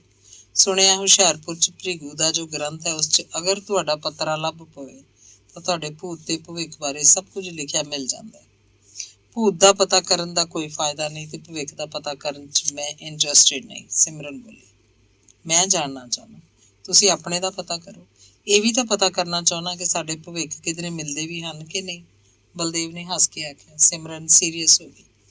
ਬਲਦੇਵ ਵੀ ਚੁੱਪ ਕਰ ਗਿਆ ਤੇ ਆਲੇ ਦੁਆਲੇ ਵੀ ਝਾਕਿਆ ਕਿ ਕਿਧਰੇ ਕੋਈ ਉਹਨਾਂ ਦੀਆਂ ਗੱਲਾਂ ਸੁਣ ਤਾਂ ਨਹੀਂ ਰਿਹਾ। ਬੜੀ ਭੀੜ ਸੀ। ਕੰਡਕਟਰ ਨੇੜੇ ਪਹੁੰਚਿਆ। ਬਲਦੇਵ ਨੇ ਟਿਕਟ ਲਈ ਪੈਸੇ ਕੱਢੇ। ਕੰਡਕਟਰ ਨੇ ਹੱਥ ਕਰਕੇ ਦੱਸਿਆ ਕਿ ਤੁਹਾਡੀ ਟਿਕਟ ਪਿੱਛੇ ਲੈ ਲਈ। ਸਿਮਰਨ ਬਲਦੇਵ ਨੇ ਇੱਕੋ ਵੇਲੇ ਪਿੱਛੇ ਦੇਖਿਆ। ਦੂਰ ਪਿਛਾਂ ਬੱਸ ਦੇ ਡੰਡੇ ਨੂੰ ਹੱਥ ਪਾਈ ਧਰਮ ਖੜਾ ਸੀ ਤੇ ਉਹਨੇ ਇਹਨਾਂ ਦੀਆਂ ਟਿਕਟਾਂ ਲੈ ਲਈਆਂ ਸੀ। ਸਿਮਰਨ ਇਹ ਤੋਂ ਮਗਰੋਂ ਸੋਚਾਂ ਜਿਹੀਆਂ ਚ ਖੋ ਗਈ। ਸਟੇਸ਼ਨ ਤੇ ਜਦੋਂ ਬੱਸ ਰੁਕੀ, ਬਲਦੇਵ ਨੇ ਦੂਰੋਂ ਹੀ ਧਰਮ ਨੂੰ ਹੱਸ ਕੇ ਆਖਿਆ, ਅੱਗੇ ਤੋਂ ਅਸੀਂ ਤੁਹਾਡੇ ਨਾਲ ਹੀ ਆਇਆ ਕਰਾਂਗੇ। ਧਰਮ ਵੀ ਅੱਗੋਂ ਮੁਸਕਰਾ ਪਿਆ। ਕਿੱਧਰ ਚੱਲੇ? ਬਲਦੇਵ ਨੇ ਅੱਗੇ ਹੋ ਕੇ ਪੁੱਛਿਆ। ਆਂਟੀ ਦੀ ਦਵਾਈ ਲੈਣ ਜਾ ਰਹੇ ਹਾਂ, ਉਹਨਾਂ ਨੂੰ ਥੋੜਾ ਬੁਖਾਰ ਹੈ, ਧਰਮ ਨੇ ਮੈਡਮ ਸੌਂਦੀ ਬਾਰੇ ਦੱਸਿਆ। ਬੁਖਾਰ ਹੈ? ਸਵੇਰੇ ਤਾਂ ਡਿਪਾਰਟਮੈਂਟ ਆਏ ਸੀ। ਸ਼ਾਇਦ ਦੁਪਹਿਰੇ ਹੋ ਗਿਆ। ਤੁਸੀਂ ਫਿਰ ਚੰਡੀਗੜ੍ਹ ਤਾਂ ਨਹੀਂ ਚਲੇ ਜਾਓਗੇ? ਉਹਨਾਂ ਦੇ ਕੋਲ ਹੀ ਰਹੋਗੇ ਨਾ? ਸਿਮਰਨ ਨੇ ਫਿਕਰਮੰਦ ਹੋ ਕੇ ਪੁੱਛਿਆ। ਨਹੀਂ, ਅੱਜ ਤਾਂ ਨਹੀਂ ਜਾਵਾਂਗਾ, ਧਰਮ ਨੇ ਦੱਸਿਆ। ਕਿੰਨਾ ਕੁ ਸੀ ਬੁਖਾਰ? ਸਿਮਰਨ ਨੇ ਪੁੱਛਿਆ। 101, ਧਰਮ ਨੇ ਦੱਸਿਆ। ਦਵਾਈ ਦੇਣ ਤੋਂ ਪਹਿਲਾਂ ਬਲੱਡ ਟੈਸਟ ਕਰਵਾ ਲੈਣਾ ਸੀ, ਸਿਮਰਨ ਆਖ ਰਹੀ ਸੀ। ਉਹ ਤਾਂ ਸਵੇਰੇ ਹੀ ਹੋ ਸਕਦਾ ਹੈ, ਜਦੋਂ ਡਿਸਪੈਂਸਰੀ ਖੁੱਲ੍ਹੇਗੀ। ਬੁਖਾਰ ਵਿੱਚ ਸ਼ਹਿਰ ਤਾਂ ਉਹਨਾਂ ਨੇ ਆ ਨਹੀਂ ਸਕਣਾ, ਧਰਮ ਬੋਲਿਆ। ਕੀ ਗੱਲ ਕਰਦੇ ਹੋ? ਆਪਾਂ ਹੁਣੇ ਟੈਕਸੀ ਲੈ ਚੱਲਦੇ ਹਾਂ, ਮੈਡਮ ਨੂੰ ਲੈ ਆਉਂਦੇ ਹਾਂ ਤੇ ਆ ਕੇ ਟੈਸਟ ਕਰਵਾ ਜਾਣਗੇ, ਬਲਦੇਵ ਨੇ ਆਖਿਆ। ਧਰਮ ਜੱਕੋ ਤੱਕੋ ਸੀ। ਬਲਦੇਵ ਨੇ ਟੈਕਸੀ ਬੁਲਾ ਲਈ। ਮੈਨੂੰ ਰਾਤ ਤੱਕ ਫੋਨ ਕਰ ਦਿਓਗੇ ਕਿ ਕੈਸੀ ਹੈ ਮੈਡਮ ਦੀ ਤਬੀਅਤ? ਸਿਮਰਨ ਨੇ ਰਿਕਸ਼ੇ ਵੱਲ ਜਾਣ ਤੋਂ ਪਹਿਲਾਂ ਧਰਮ ਨੂੰ ਆਖਿਆ। ਮੈਂ ਕਰ ਦਿਆਂਗਾ, ਬਲਦੇਵ ਬੋਲਿਆ। ਧਰਮ ਤੇ ਬਲਦੇਵ ਦੇ ਜਾਣ ਮਗਰੋਂ ਘਰ ਨੂੰ ਆਉਂਦੀ ਸਿਮਰਨ ਮੈਡਮ ਸੌਂਦੀ ਬਾਰੇ ਬੜੀ ਫਿਕਰਮੰਦ ਜੀ ਹੋ ਗਈ ਸੀ। ਉਹ ਸੋਚ ਰਹੀ ਸੀ, ਜੇ ਧਰਮ ਨੇ ਇੱਥੇ ਨਾ ਨੌਕਰੀ ਕੀਤੀ ਹੁੰਦੀ, ਜੇ ਧਰਮ ਸ਼ਾਮ ਨੂੰ ਮਿਸ ਸੌਂਦੀ ਵੱਲ ਨਾ ਗਿਆ ਹੁੰਦਾ, ਉਹਨੇ ਬੁਖਾਰ ਚੜੇ ਇਕੱਲੀ ਨਹੀਂ ਆਪਣੇ ਫਲੈਟ 'ਚ ਪਈ ਰਹਿਣਾ ਸੀ। ਫਿਰ ਉਹਨੂੰ ਖਿਆਲ ਆਇਆ, ਬੁਖਾਰ ਨਾ ਵੀ ਚੜਿਆ ਹੋਵੇ ਤਾਂ ਵੀ ਫਲੈਟ 'ਚ ਇਕੱਲੇ ਹੋਣਾ, ਬਿਨਾਂ ਕਿਸੇ ਭੂਤ ਤੇ ਭਵਿੱਖ ਤੋਂ ਆਪਣੇ ਆਪ ਨਾਲ ਹੀ ਗੱਲਾਂ ਕਰਦੇ ਰਹਿਣਾ, ਬਸਰ ਕਿਵੇਂ ਹੁੰਦੀ ਹੈ? ਸਿਮਰਨ ਦੇ ਮਨ 'ਚ ਖੋਹ ਜਿਹੀ ਪਈ। ਘਰ ਪਹੁੰਚੀ, ਅੱਗੇ ਸ਼ਹਿਰੀ ਆਇਆ ਹੋਇਆ ਸੀ। ਤੂੰ ਥੋੜੀ ਦੇਰ ਨਾ ਆਉਂਦੀ ਤਾਂ ਮੈਂ ਯੂਨੀਵਰਸਿਟੀ ਆ ਜਾਣਾ ਸੀ, ਸ਼ਹਿਰੀ ਖੁਸ਼ ਹੋ ਕੇ ਬੋਲਿਆ। ਪਰ ਤੁਸੀਂ ਤਾਂ ਦਸੰਬਰ 'ਚ ਆਉਣਾ ਸੀ, ਸਿਮਰਨ ਨੇ ਵੀ ਖੁਸ਼ ਹੋ ਕੇ ਪੁੱਛਿਆ। ਮੰਮੀ 1 ਮਹੀਨੇ ਤੱਕ ਦਸੰਬਰ 'ਚ ਹੀ ਆਏਗੀ, ਮੇਰੇ ਕੋਲ ਟਾਈਮ ਸੀ, ਮੈਂ ਪਹਿਲੇ ਆ ਗਿਆ, ਸ਼ਹਿਰੀ ਨੇ ਦੱਸਿਆ। ਅੰਗ 14ਵਾਂ। ਅਗਲੇ ਦਿਨ ਸ਼ਹਿਰੀ ਨੇ ਮਾਂ ਦੀਆਂ ਭੇਜੀਆਂ ਚੀਜ਼ਾਂ ਸਿਮਰਨ ਨੂੰ ਦਿੱਤੀਆਂ। ਉਹ ਬੇਜੀ ਲਈ ਵੀ ਕਾਰਡੀਗਨ ਲੈ ਕੇ ਆਇਆ ਸੀ। ਧੀਆਂ ਦੇ ਘਰੋਂ ਨਹੀਂ ਕੁਛ ਲਈਦਾ। ਬੇਜੀ ਨੇ ਕਾਰਡੀਗਨ ਦਾ 100 ਰੁਪਇਆ ਸ਼ਹਿਰੀ ਨੂੰ ਫੜਾਉਂਦਿਆਂ ਆਖਿਆ। ਇਹ ਤਾਂ ਬੇਜੀ ਮੈਂ ਲੈ ਕੇ ਆਇਆ ਤੁਹਾਡੇ ਲਈ, ਆਪਣੇ ਪੈਸਿਆਂ ਦਾ, ਸ਼ਹਿਰੀ ਨੇ ਪੈਸੇ ਲੈਣ ਤੋਂ ਨਾ ਕਰਦਿਆਂ ਆਖਿਆ। ਤੇਰੇ ਕੋਲੋਂ ਵੀ ਨਹੀਂ ਲੈਣਾ ਬਣਦਾ, ਬੇਜੀ ਨੇ ਆਖਿਆ ਤੇ ਮੱਲੋ ਮੱਲੀ ਰੁਪਏ ਉਹਦੀ ਜੇਬ 'ਚ ਪਾ ਦਿੱਤੇ। ਬੇਜੀ ਸੋਚਦੇ ਨੇ ਨਹੀਂ ਤਾਂ ਅਗਲੇ ਜਨਮ 70 ਗੁਣਾ ਜ਼ਿਆਦਾ ਦੇਣੇ ਪੈਣਗੇ, ਸਿਮਰਨ ਨੇ ਹੱਸ ਕੇ ਆਖਿਆ। ਅਗਲਾ ਜਨਮ ਹੁੰਦਾ ਬੇਜੀ? ਸ਼ਹਿਰੀ ਪੁੱਛ ਰਿਹਾ ਸੀ। ਜੇ ਨਹੀਂ ਤਾਂ 7 ਸਮੁੰਦਰ ਲੰਘ ਕੇ ਤੂੰ ਕਿਉਂ ਪਟਿਆਲੇ ਆਇਆ? ਰਾਹ 'ਚ ਹੋਰ ਬਥੇਰੇ ਦੇਸ਼ ਆਏ ਹੋਣਗੇ, ਸ਼ਹਿਰ ਆਏ ਹੋਣਗੇ, ਤੂੰ ਕਿਧਰੇ ਹੋਰ ਕਿਉਂ ਨਾ ਰੁਕ ਗਿਆ? ਇਹ ਸਭ ਇੱਕ ਜਨਮ ਦੀ ਹੀ ਗੱਲ ਨਹੀਂ, ਬੇਜੀ ਨੇ ਦੱਸਿਆ। ਇਹ ਤਾਂ ਮੰਮੀ ਕਰਕੇ ਹੈ ਤੇ ਮੰਮੀ ਤੁਹਾਡੀ ਧੀ ਹੈ, ਸ਼ਹਿਰੀ ਆਖ ਰਿਹਾ ਸੀ। ਪਰ ਮੰਮੀ ਕਿਸ ਕਰਕੇ ਸਾਡੀ ਧੀ ਹੈ?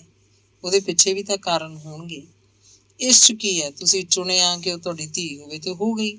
ਕੀ ਪਤਾ ਅਸੀਂ ਉਹਨੂੰ ਚੁਣਿਆ ਧੀ ਲਈ ਕਿ ਰੱਬ ਨੇ ਸਾਨੂੰ ਚੁਣਿਆ ਮਾਪਿਆਂ ਲਈ, ਬੇਜੀ ਬੋਲੇ। ਉੱਥੇ ਬਾਹਰਲੇ ਮੁਲਕਾਂ 'ਚ ਨਹੀਂ ਕੋਈ ਇਹੋ ਜਿਹੀਆਂ ਗੱਲਾਂ 'ਚ ਯਕੀਨ ਰੱਖਦਾ।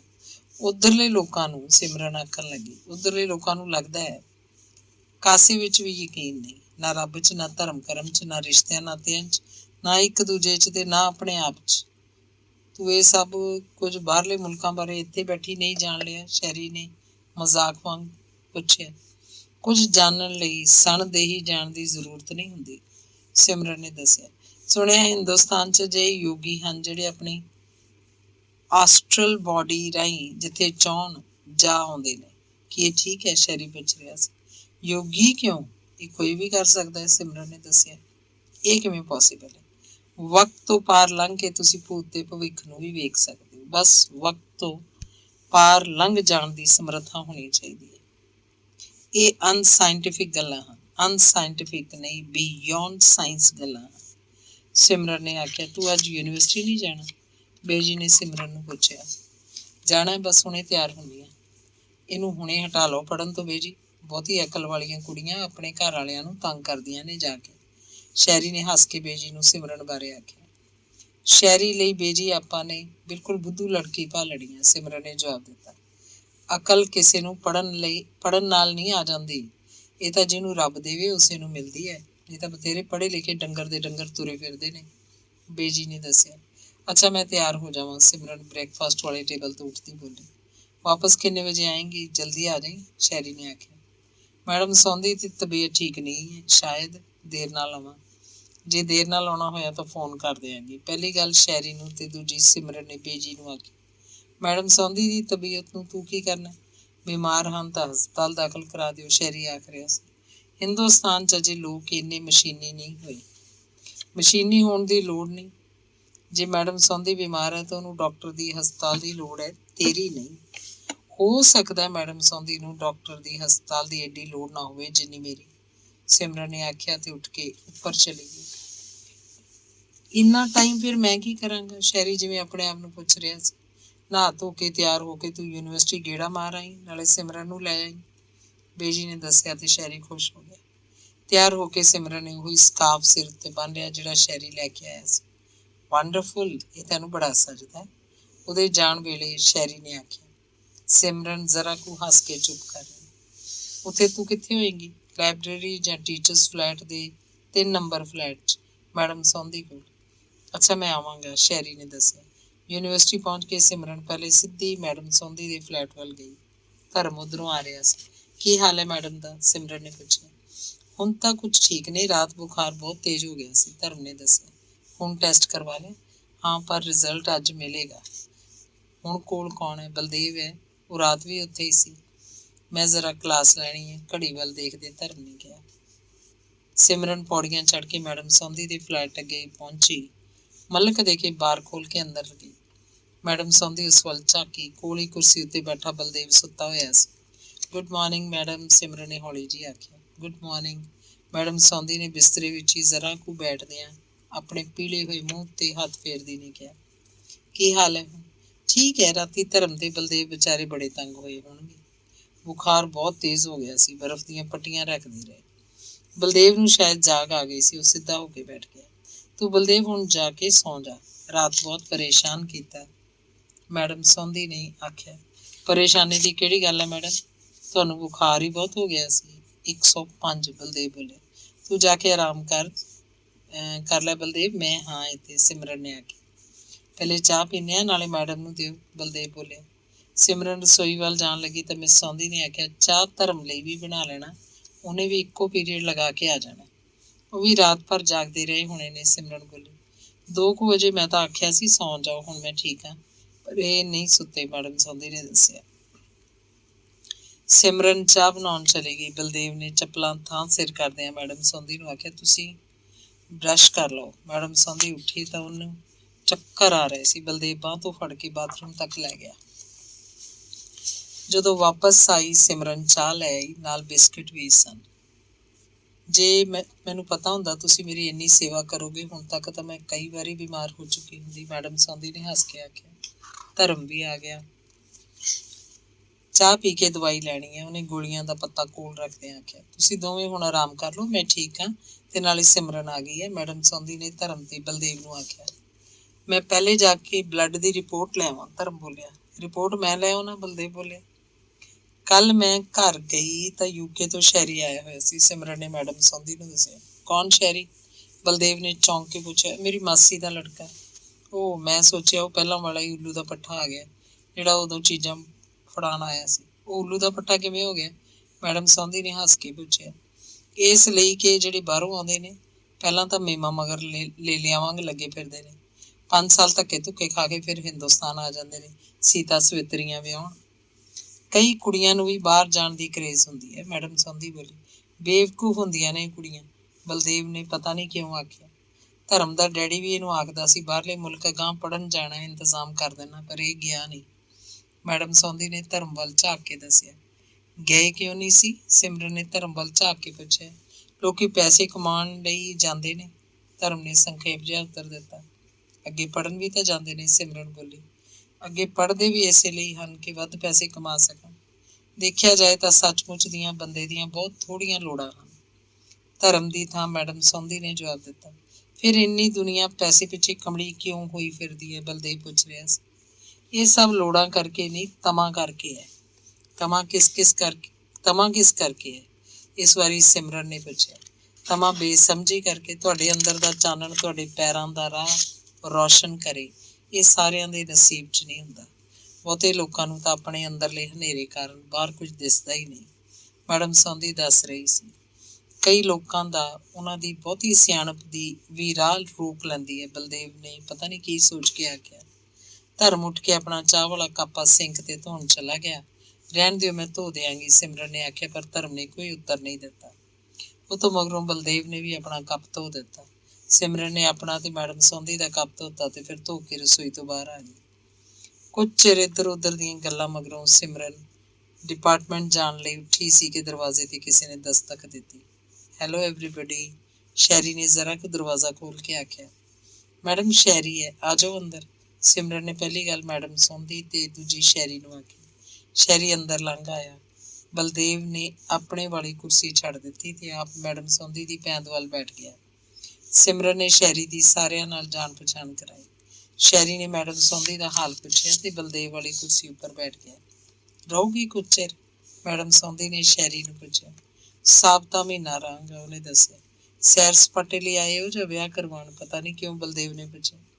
ਕੋਈ ਕੁੜੀ ਲੱਭਦੇ ਹੋਗੇ ਤਾਂ ਵਿਆਹ ਵੀ ਕਰ ਲਾਂਗਾ, ਸ਼ੈਰੀ ਨੇ ਹੱਸ ਕੇ ਆਖਿਆ।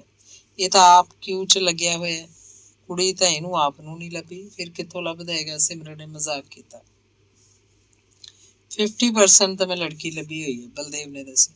50% ਕਿਸ ਤਰ੍ਹਾਂ? ਸ਼ੈਰੀ ਨੇ ਪੁੱਛਿਆ। ਮੈਂ ਤੇ ਲੜਕੀ ਲੱਭੀ ਹੋਈ ਹੈ, ਪਰ ਉਸ ਲੜਕੀ ਨੇ ਅਜੇ ਮੈਨੂੰ ਨਹੀਂ ਲੱਭਿਆ। ਆਪੇ ਗੱਲ 50% ਰਹਿ ਗਈ, ਬਲਦੇਵ ਬੋਲਿਆ। ਵਾਟ ਅਬਾਊਟ ਧਰਮ? ਸ਼ੈਰੀ ਨੇ ਪੁੱਛਿਆ। ਉਹਨੂੰ ਮੈਡਮ ਲੱਭ ਦੇਣਗੇ, ਸਿਮਰਨ ਨੇ ਮਜ਼ਾਕ ਕੀਤਾ। ਮੈਡਮ ਤੇ ਸਾਰੀ ਉਮਰ ਆਪਣੇ ਲਈ ਬੰਦਾ ਨਹੀਂ ਲੱਭ ਸਕੇ, ਧਰਮ ਲਈ ਕੁੜੀ ਕਿੱਥੋਂ ਲੱਭ ਦੇਣਗੇ? ਬਲਦੇਵ ਨੇ ਜਦੋਂ ਆਖਿਆ, ਸਾਰੇ ਜਣੇ ਹੱਸ ਪਏ। ਸਿਮਰਨ ਚਾਹ ਬਣਾ ਕੇ ਸ਼ੈਰੀ ਲਈ ਸਿਮਰਨ ਚਾਹ ਬਣਾ ਦੇ ਸ਼ੈਰੀ ਲਈ, ਮੈਡਮ ਸੌਂਦੀ ਨੇ ਆਖਿਆ। ਨਹੀਂ ਥੈਂਕਸ, ਮੈਂ ਹੁਣੇ ਖਾ ਪੀ ਕੇ ਆਇਆ, ਸ਼ੈਰੀ ਨੇ ਦੱਸਿਆ। ਮੈਂ ਰਿਪੋਰਟ ਲੈ ਆਵਾਂ? ਆਖ ਧਰਮ ਉੱਥੋਂ ਆ ਗਿਆ। ਆਓ ਤੁਹਾਨੂੰ ਯੂਨੀਵਰਸਿਟੀ ਵਿਖਾਈਏ, ਨਾਲੇ ਕੁੜੀਆਂ ਵੀ, ਬਲਦੇਵ ਨੇ ਸ਼ੈਰੀ ਨੂੰ ਆਖਿਆ। ਸ਼ੈਰੀ ਸੱਚੀ ਬਲਦੇਵ ਦੇ ਨਾਲ ਚਲਾ ਗਿਆ। ਬੜੀ ਇੰਟੈਲੀਜੈਂਟ ਲੋਕੇ ਸ਼ੈਰੀ ਦੀ। ਉਹਨਾਂ ਦੇ ਜਾਣ ਮਗਰੋਂ ਮੈਡਮ ਸੌਂਦੀ ਨੇ ਆਖਿਆ। ਜਵਾਨ ਵੀ ਕਿੱਡਾ ਹੈ, ਸੋਹਣਾ। ਕੁਝ ਚਿਰ ਮਗਰੋਂ ਫੇਰ ਬੋਲੀ। ਵਲੈਤੀ ਹੋ ਕੇ ਵੀ ਦੇਸੀ ਕੁੜੀ ਨਾਲ ਵਿਆਹ ਕਰਵਾਉਣਾ ਚਾਹੁੰਦਾ, ਸਿਮਰਨ ਨੇ ਦੱਸਿਆ। ਤੂੰ ਸਿਮਰਨ ਲੋਕਾਂ ਲਈ ਬੜੀਆਂ ਪ੍ਰੋਬਲਮਸ ਕ੍ਰੀਏਟ ਕਰੇਂਗੀ। ਪਤਾ ਨਹੀਂ ਕੀ ਸੋਚ ਕੇ ਮੈਡਮ ਸੌਂਦੀ ਨੇ ਆਖਿਆ। ਕਿਉਂ ਮੈਡਮ? ਸਿਮਰਨ ਜਿਵੇਂ ਚੌਂਕੀ। ਤੈਨੂੰ ਜਾਣ ਲੈਣ ਮਗਰੋਂ ਕੋਈ ਵੀ ਲੜਕਾ ਇਸ ਗੱਲ ਤੋਂ ਅਵੇਅਰ ਹੋਏ ਬਿਨਾਂ ਨਹੀਂ ਰਹਿ ਸਕਦਾ ਕਿ ਕੁੜੀਆਂ ਸਿਮਰਨ ਵਰਗੀਆਂ ਵੀ ਹੁੰਦੀਆਂ ਨੇ। ਸਿਮਰਨ ਅੱਗੋਂ ਕੁਝ ਨਹੀਂ ਬੋਲੀ। ਇੱਕ ਦਿਨ ਧਰਮ ਵੀ ਪੁੱਛਦਾ ਸੀ, ਸਿਮਰਨ ਕਿਹਨਾਂ ਦੀ ਲੜਕੀ ਹੈ? ਮੈਂ ਹੱਸ ਕੇ ਪੁੱਛਿਆ, ਕਿਉਂ? ਤਾਂ ਆਖਣ ਲੱਗੇ, ਕਿਸੇ ਅਰਿਸਟੋਕਰੇਟ ਫੈਮਿਲੀ ਦੀ ਲੱਗਦੀ ਹੈ, ਸ਼ਕਲ ਤੋਂ ਵੀ, ਗੱਲਬਾਤ ਤੋਂ ਵੀ, ਆਦਤਾਂ ਤੋਂ ਵੀ, ਮਨ ਤੋਂ ਵੀ। ਮੈਂ ਆਖਿਆ, ਮਨ ਤੋਂ ਵੀ ਤੈਨੂੰ ਕਿਵੇਂ ਪਤਾ ਲੱਗ ਗਿਆ? ਫਿਰ ਉਹ ਕੌਨਸ਼ੀਅਸ ਹੋ ਗਿਆ ਤੇ ਗੱਲ ਟਾਲ ਗਿਆ ਤੇ ਆਖਣ ਲੱਗਾ, ਅਸੀਂ ਜੋ ਕੁਝ ਵੀ ਹੁੰਨੇ ਹਾਂ, ਮਨ ਕਾਰਨ ਹੀ ਤਾਂ ਹੁੰਨੇ ਹਾਂ, ਮੈਡਮ ਸੌਂਦੀ ਦੱਸ ਰਹੀ ਸੀ। ਦਵਾਈ ਮੁੜ ਕੇ ਕਿੰਨੇ ਵਜੇ ਲੈਣੀ ਹੈ? ਸਿਮਰਨ ਨੇ ਪੁੱਛਿਆ। ਧਰਮ ਆ ਜਾਏ ਟੈਸਟ ਦੀ ਰਿਪੋਰਟ ਲੈ ਕੇ, ਸ਼ਾਇਦ ਡਾਕਟਰ ਦਵਾਈ ਬਦਲੇ। ਦੁਪਹਿਰੇ ਖਾਓਗੇ ਕੀ ਬਣਾ ਦਿਆਂ? ਦੁੱਧ ਵਿੱਚ ਪਾ ਕੇ ਡਬਲ ਰੋਟੀ ਖਾ ਲਵਾਂਗੇ, ਕੁਝ ਬਣਾਉਣ ਦੀ ਲੋੜ ਨਹੀਂ। ਸ਼ਾਮ ਲਈ ਰਾਮੂ ਕੋਲ ਖਿਚੜੀ ਤੇ ਸੂਪ ਭੇਜ ਦਿਆਂਗੀ। ਏਡੀ ਦੂਰ ਕਿੱਥੇ ਆਏਗਾ, ਨਾਲੇ ਇੰਨੀ ਖੇਚਲ। ਕੋਈ ਗੱਲ ਨਹੀਂ, ਸ਼ੈਰੀ ਨੂੰ ਕਿਹੋ ਜਿਹੀ ਲੜਕੀ ਚਾਹੀਦੀ ਹੈ? ਮੈਡਮ ਸੌਂਦੀ ਨੇ ਪਤਾ ਨਹੀਂ ਕੀ ਸੋਚਦੀ ਨੇ ਪੁੱਛਿਆ। ਸੀਰੀਅਸਲੀ ਤਾਂ ਇਸ ਗੱਲ ਬਾਰੇ ਕਦੇ ਗੱਲ ਨਹੀਂ ਹੋਈ, ਉਂਝ ਪੁੱਛ ਲਵਾਂਗੀ। ਇੱਕ ਦਿਨ ਵਿੱਚ ਹੀ ਮੂੰਹ ਕੌੜਾ ਕੌੜਾ ਹੋ ਗਿਆ, ਮੈਡਮ ਸੌਂਦੀ ਨੇ ਦੱਸਿਆ। ਲਓ ਇਲਾਚੀਆਂ ਖਾ ਲਓ, ਸਿਮਰਨ ਨੇ ਆਪਣੇ ਪਰਸ ਵਿੱਚੋਂ ਕੱਢ ਕੇ ਇਲਾਇਚੀਆਂ ਦਿੰਦਿਆਂ ਆਖਿਆ। ਮਲੇਰੀਆ ਸੀ, ਧਰਮ ਰਿਪੋਰਟ ਲੈ ਕੇ ਆ ਗਿਆ। ਤੂੰ ਬੜੀ ਛੇਤੀ ਆ ਗਿਆ, ਮੈਡਮ ਸੌਂਦੀ ਨੇ ਪੁੱਛਿਆ। ਕਿਸੇ ਦੇ ਮੋਟਰਸਾਈਕਲ ਤੇ ਗਿਆ ਸੀ, ਉਸੇ ਨਾਲ ਵਾਪਸ ਆ ਗਿਆ, ਧਰਮ ਨੇ ਦੱਸਿਆ। ਤੂੰ ਹੋਸਟਲ ਵਿੱਚ ਰੋਟੀ ਖਾ ਤੇ ਸਿਮਰਨ ਜੋਗੀ ਲੈ ਆਵੀਂ, ਮੈਡਮ ਸੌਂਦੀ ਨੇ ਟਿਫਨ ਵੱਲ ਇਸ਼ਾਰਾ ਕਰਕੇ ਆਖਿਆ। ਨਹੀਂ, 2 ਵਜੇ ਤੱਕ ਮੈਂ ਚਲੀ ਜਾਵਾਂਗੀ, ਬੇਜੀ ਉਡੀਕਦੇ ਹੋਣਗੇ। ਸ਼ੈਰੀ ਕਰਕੇ ਉਹਨਾਂ ਆਖਿਆ ਸੀ ਰੋਟੀ ਵੇਲੇ ਨੂੰ ਆ ਜਾਏ, ਪਰ ਸ਼ੈਰੀ ਤਾਂ ਬਲਦੇਵ ਨਾਲ ਚਲਾ ਗਿਆ। ਬੇਜੀ ਨੇ ਉਹਨੂੰ ਆਖਿਆ ਸੀ ਕਿ 2 ਵਜੇ ਤੱਕ ਵਾਪਸ ਆ ਜਾਏ, ਉਹ ਪਹੁੰਚ ਜਾਏਗਾ। ਤੁਸੀਂ ਖਾਣਾ ਖਾ ਲਓ, ਅਜੇ ਮੈਂ ਮੈਡਮ ਕੋਲ ਬੈਠੀ ਹਾਂ। ਸਿਮਰਨ ਨੇ ਧਰਮ ਨੂੰ ਆਖਿਆ ਤੇ ਉਹ ਖਾਣਾ ਖਾਣ ਚਲਾ ਗਿਆ। ਅੱਜ ਤੁਸੀਂ ਸਾਰੇ ਜਣੇ ਇੱਥੇ ਹੀ ਹੋ, ਬੜਾ ਹੀ ਚੰਗਾ ਲੱਗ ਰਿਹਾ, ਮੈਡਮ ਸੌਂਦੀ ਨੇ ਦੱਸਿਆ। ਹਾਂ, ਇਕੱਲਾ ਬੰਦਾ ਕਦੇ ਕਦੇ ਲੋਨਲੀ ਵੀ ਤਾਂ ਹੋ ਜਾਂਦਾ, ਸਿਮਰਨ ਨੇ ਆਖਿਆ। ਜਦੋਂ ਤੇਰੀ ਸ਼ਾਦੀ ਹੋ ਗਈ ਫੇਰ ਵੀ ਮੈਨੂੰ ਮਿਲਣ ਤਾਂ ਆਇਆ ਕਰੇਂਗੀ ਨਾ? ਹੋਰ ਨਹੀਂ ਆਇਆ ਕਰਾਂਗੀ। ਤੂੰ ਆਪਣੇ ਡੈਡੀ ਦੀ ਕੀ ਪਤਾ, ਮੈਡਮ ਸੌਂਦੀ ਨੇ ਆਵਾਜ਼ 'ਚ ਇੱਕ ਉਲਾਂਭਾ ਸੀ। ਹੁਣ ਤਾਂ ਲੱਗਦਾ ਮੈਂ ਸਿਰਫ ਤੁਹਾਡੀ ਧੀ ਆ, ਸਿਮਰਨ ਨੇ ਜਦੋਂ ਆਖਿਆ। ਮੈਡਮ ਸੌਂਦੀ ਦਾ ਗੱਚ ਭਰ ਆਇਆ। ਇਹੀ ਤਾਂ ਸਿਮਰਨ ਨੂੰ ਆਖਣਾ ਚਾਹੁੰਦੀ ਸੀ ਕਿ ਹੁਣ ਤਾਂ ਲੱਗਦਾ ਤੂੰ ਸਿਰਫ ਮੇਰੀ ਧੀ ਹੈ। ਬਲਦੇਵ ਤੇ ਸ਼ੈਰੀ ਆ ਰਹੇ ਸਨ। ਮੈਂ ਤੇ ਸੋਚ ਵੀ ਨਹੀਂ ਸਕਦਾ ਤੁਹਾਡੀ ਯੂਨੀਵਰਸਿਟੀ 'ਚ ਏਡੀਆਂ ਸੋਹਣੀਆਂ ਕੁੜੀਆਂ ਹਨ ਤੇ ਮਿਸਟਰ ਬਲਦੇਵ ਤਾਂ ਬਹੁਤ ਪੋਪੂਲਰ ਹੈ, ਸ਼ੈਰੀ ਨੇ ਸਿਮਰਨ ਨੂੰ ਹੱਸ ਕੇ ਦੱਸਿਆ। ਇਹਨਾਂ ਨੇ ਹੁਣ ਹਰ ਰੋਜ਼ ਆਇਆ ਕਰਨਾ ਯੂਨੀਵਰਸਿਟੀ, ਬਲਦੇਵ ਨੇ ਸ਼ੈਰੀ ਵੱਲ ਹੱਥ ਕਰਕੇ ਦੱਸਿਆ। ਮੈਂ ਫਿਰ ਓਨੇ ਦਿਨ ਦੀ ਛੁੱਟੀ ਲੈ ਲਵਾਂ, ਸਿਮਰਨ ਨੇ ਮਜ਼ਾਕ ਨਾਲ ਆਖਿਆ। ਕਿਉਂ, ਤੂੰ ਆਪਣੇ ਬॉयਫ੍ਰੈਂਡਸ ਨਾਲ ਨਹੀਂ ਮਿਲਾਏਂਗੀ, ਸ਼ੈਰੀ ਨੇ ਹੱਸ ਕੇ ਆਖਿਆ। ਧਰਮ ਰੋਟੀ ਖਾ ਕੇ ਆ ਗਿਆ। ਸ਼ੈਰੀ ਤੇ ਸਿਮਰਨ ਨੇ ਜਦੋਂ ਘਰ ਜਾਣ ਲਈ ਬੱਸ ਲਈ ਤਾਂ ਬਲਦੇਵ ਨੇ ਖਿੱਚ ਕੇ ਮੁੱਠੀਆਂ ਮੀਚ ਕੇ ਸੋਚਿਆ, ਸਾਲੇ ਨੇ ਇੱਕ ਵਾਰੀ ਵੀ ਨਾਲ ਚੱਲਣ ਲਈ ਨਹੀਂ ਆਖਿਆ। ਕੁਝ ਚਿਰ ਮੈਡਮ ਸੌਂਦੀ ਕੋਲ ਬੈਠ ਕੇ ਉਹ ਆਪਣੇ ਕਮਰੇ 'ਚ ਆ ਗਿਆ। ਉਹਦਾ ਮਨ ਕੀਤਾ ਅੱਜ ਬੈਠ ਕੇ ਸ਼ਰਾਬ ਪੀਵੇ, ਪਰ ਪਹਿਲੇ ਉਹ ਨਹਾਤਾ, ਫਿਰ ਖਾਣਾ ਖਾਧਾ। ਉਹ ਤੋਂ ਮਗਰੋਂ ਮੈਂਡਰਿਨ ਦੀ ਗੋਲੀ ਖਾ ਕੇ ਕਮਰੇ ਦੀ ਅੰਦਰੋਂ ਚਿਟਕਣੀ ਬੰਦ ਕਰਕੇ ਬਿਸਤਰੇ 'ਚ ਪੈ ਗਿਆ। ਭਾਵੇਂ ਉਹਨੂੰ ਪਤਾ ਸੀ ਮੈਂਡਰਿਨ ਦੀ ਗੋਲੀ ਬਹੁਤ ਸਟਰੋਂਗ ਹੁੰਦੀ ਹੈ, ਪਰ ਅੱਜ ਉਹਨੂੰ ਬੇਹੋਸ਼ੀ ਵਰਗੀ ਨੀਂਦ ਦੀ ਹੀ ਜਿਵੇਂ ਲੋੜ ਸੀ। ਦਲੀਪ ਕੌਰ ਟਿਵਾਣਾ ਦਾ ਨਾਵਲ ਦਾ 15ਵਾਂ ਅੰਕ। ਸਿਮਰਨ ਤੇ ਸ਼ੈਰੀ ਘਰ ਪਹੁੰਚੇ ਤਾਂ ਬੇਜੀ ਰੋਟੀ ਲਈ ਉਡੀਕ ਰਹੇ ਸਨ। ਰੋਟੀ ਖਾਂਦਿਆਂ ਸ਼ੈਰੀ ਨੇ ਸਿਮਰਨ ਨੂੰ ਅੰਗਰੇਜ਼ੀ 'ਚ ਪੁੱਛਿਆ ਕਿ ਯੂਨੀਵਰਸਿਟੀ 'ਚ ਇੰਨੇ ਲੋਕ ਤੇਰੇ ਆਲੇ ਦੁਆਲੇ ਹਨ, ਕਿਸੇ ਨਾਲ ਅਫੇਅਰ ਨਹੀਂ ਕੀਤਾ? ਤੂੰ ਕਿੰਨੇ ਕੁ ਅਫੇਅਰ ਕਰ ਚੁੱਕਿਆ? ਸਿਮਰਨ ਨੇ ਜਵਾਬ ਦੇਣ ਦੀ ਥਾਂ ਸਗੋਂ ਸਵਾਲ ਕੀਤਾ। ਉਸ ਮੁਲਕ 'ਚ ਤਾਂ 12-13 ਸਾਲਾਂ ਤੋਂ ਮੁੰਡੇ ਕੁੜੀਆਂ ਦੇ ਅਫੇਅਰ ਸ਼ੁਰੂ ਹੋ ਜਾਂਦੇ ਨੇ। ਹਰ ਅਫੇਅਰ ਦੀ ਉਮਰ ਬਸ ਸਾਲ 6 ਮਹੀਨੇ ਹੁੰਦੀ। ਅਸਲ 'ਚ ਉਹ ਅਫੇਅਰ ਨਹੀਂ ਹੁੰਦੇ, ਕੱਚੀ ਉਮਰ ਦੀ ਇਨਫੈਚੁਏਸ਼ਨ ਹੁੰਦੀ ਹੈ। ਕੋਈ ਸੀਰੀਅਸ ਅਫੇਅਰ ਤਾਂ ਮੈਂ ਅਜੇ ਕਰਨਾ ਹੈ, ਸ਼ੈਰੀ ਨੇ ਦੱਸਿਆ। ਵਿਆਹ ਮਗਰੋਂ? ਸਿਮਰਨ ਨੇ ਮਜ਼ਾਕ ਕੀਤਾ। ਵਿਆਹ ਦਾ ਅਫੇਅਰ ਨਾਲ ਕੋਈ ਤਾਲੁਕ ਨਹੀਂ ਹੁੰਦਾ। ਵਿਆਹ ਇੱਕ ਅਰੇਂਜਮੈਂਟ ਹੈ ਤੇ ਅਫੇਅਰ ਇੱਕ ਕਿਸਮ ਨਾਲ ਸੈਲਫ ਦੀ ਡਿਸਕਵਰੀ ਹੁੰਦੀ ਹੈ। ਜਿੰਨੇ ਅਫੇਅਰ ਕਰਦੇ ਉਨੀ ਵਾਰੀ ਸੈਲਫ ਦੀ ਡਿਸਕਵਰੀ ਹੁੰਦੀ ਹੈ। ਆਖਰ ਇਹ ਸੈਲਫ ਕਿੰਨੇ ਕੁ ਹੁੰਦੇ ਨੇ? ਸਿਮਰਨ ਨੇ ਸ਼ਰਾਰਤ ਨਾਲ ਪੁੱਛਿਆ।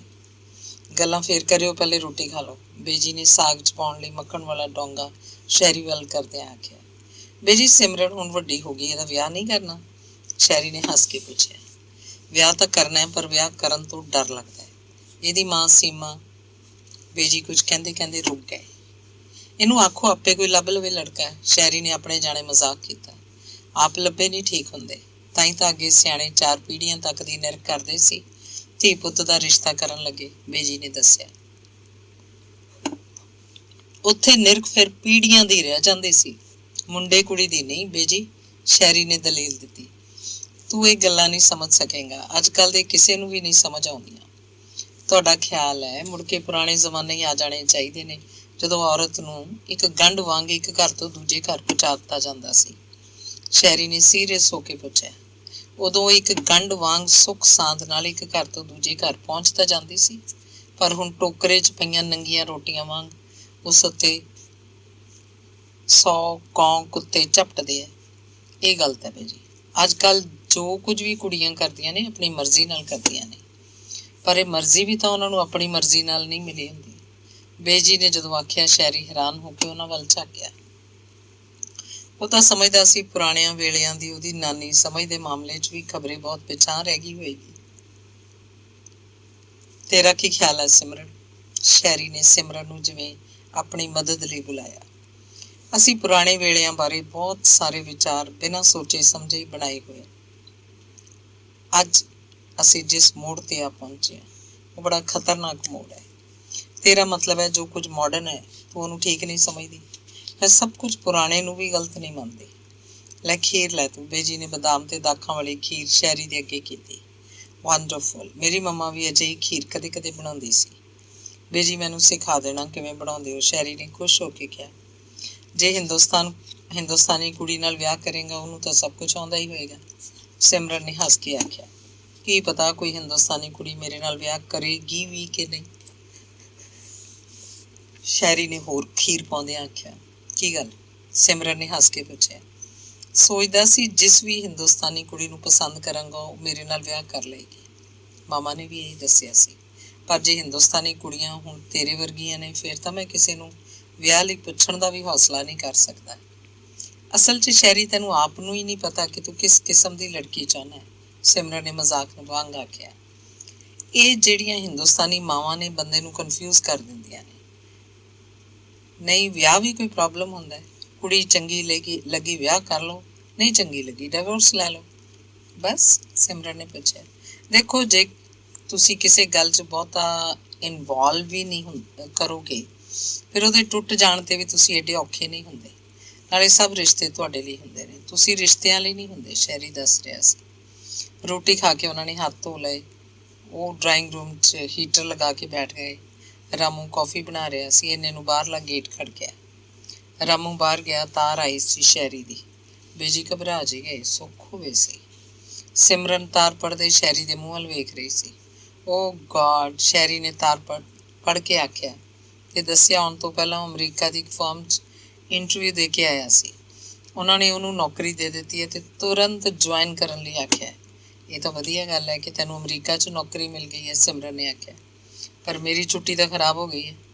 ਕਦੋਂ ਜਾਣਾ ਪਊਗਾ, ਬੇਜੀ ਨੇ ਪੁੱਛਿਆ। ਅੱਜ ਫੋਨ ਕਰਕੇ ਮਾਮਾ ਜੀ ਨੂੰ ਆਖਾਂਗਾ ਸੀਟ ਬੁੱਕ ਕਰਾ ਦੇਣ। ਕੱਲ ਰਾਤ ਦੀ ਟਿਕਟ ਮੈਂ ਉਹਨਾਂ ਨੂੰ ਹੀ ਦੇ ਆਇਆ ਸੀ ਆਉਣ ਵੇਲੇ।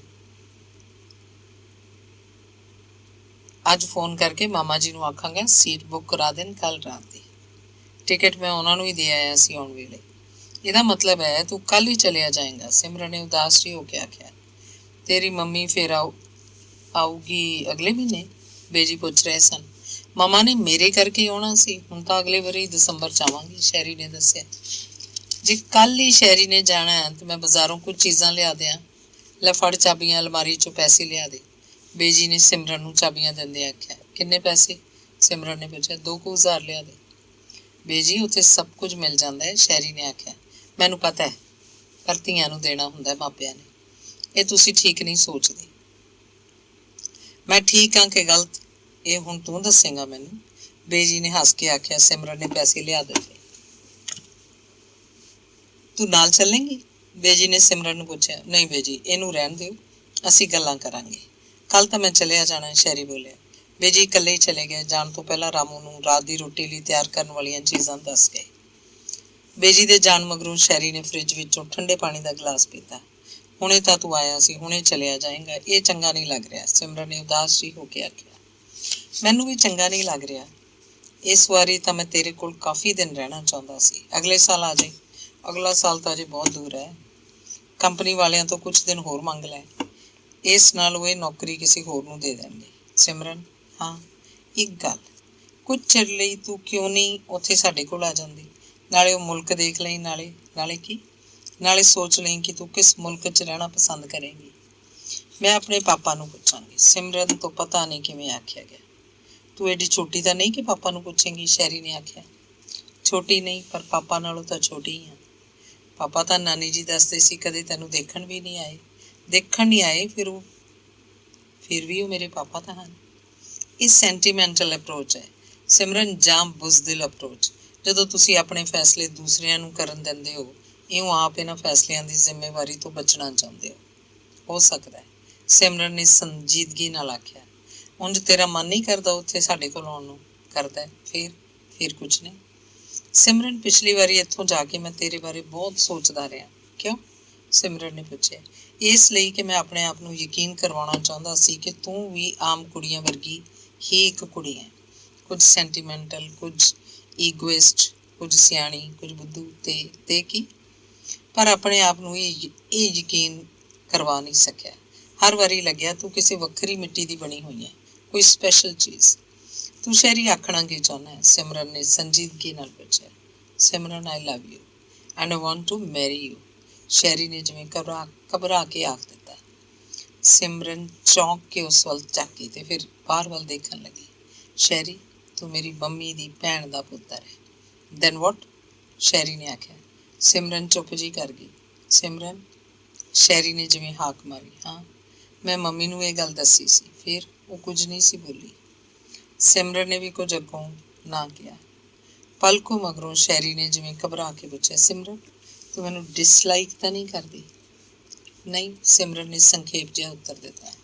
थैंक गॉड, तेरे वर्गी लड़की का कुछ पता नहीं हुंदा की सोच लवे। सिमरन चुप सी। सिमरन, शैरी ने फिर उन्होंने बुलाया। हाँ, सिमरन ने पूछा, तेरे मन च कोई होर लड़का है? धर्म नूं देख के मेरे मन च जरा मासा तौखला हो गया सी। इस संबंध च मैं अपने मन नूं अजे कुछ भी पुछया नहीं। तू ते उंज भी मेरी मम्मी दा भैन दा पुत्तर है।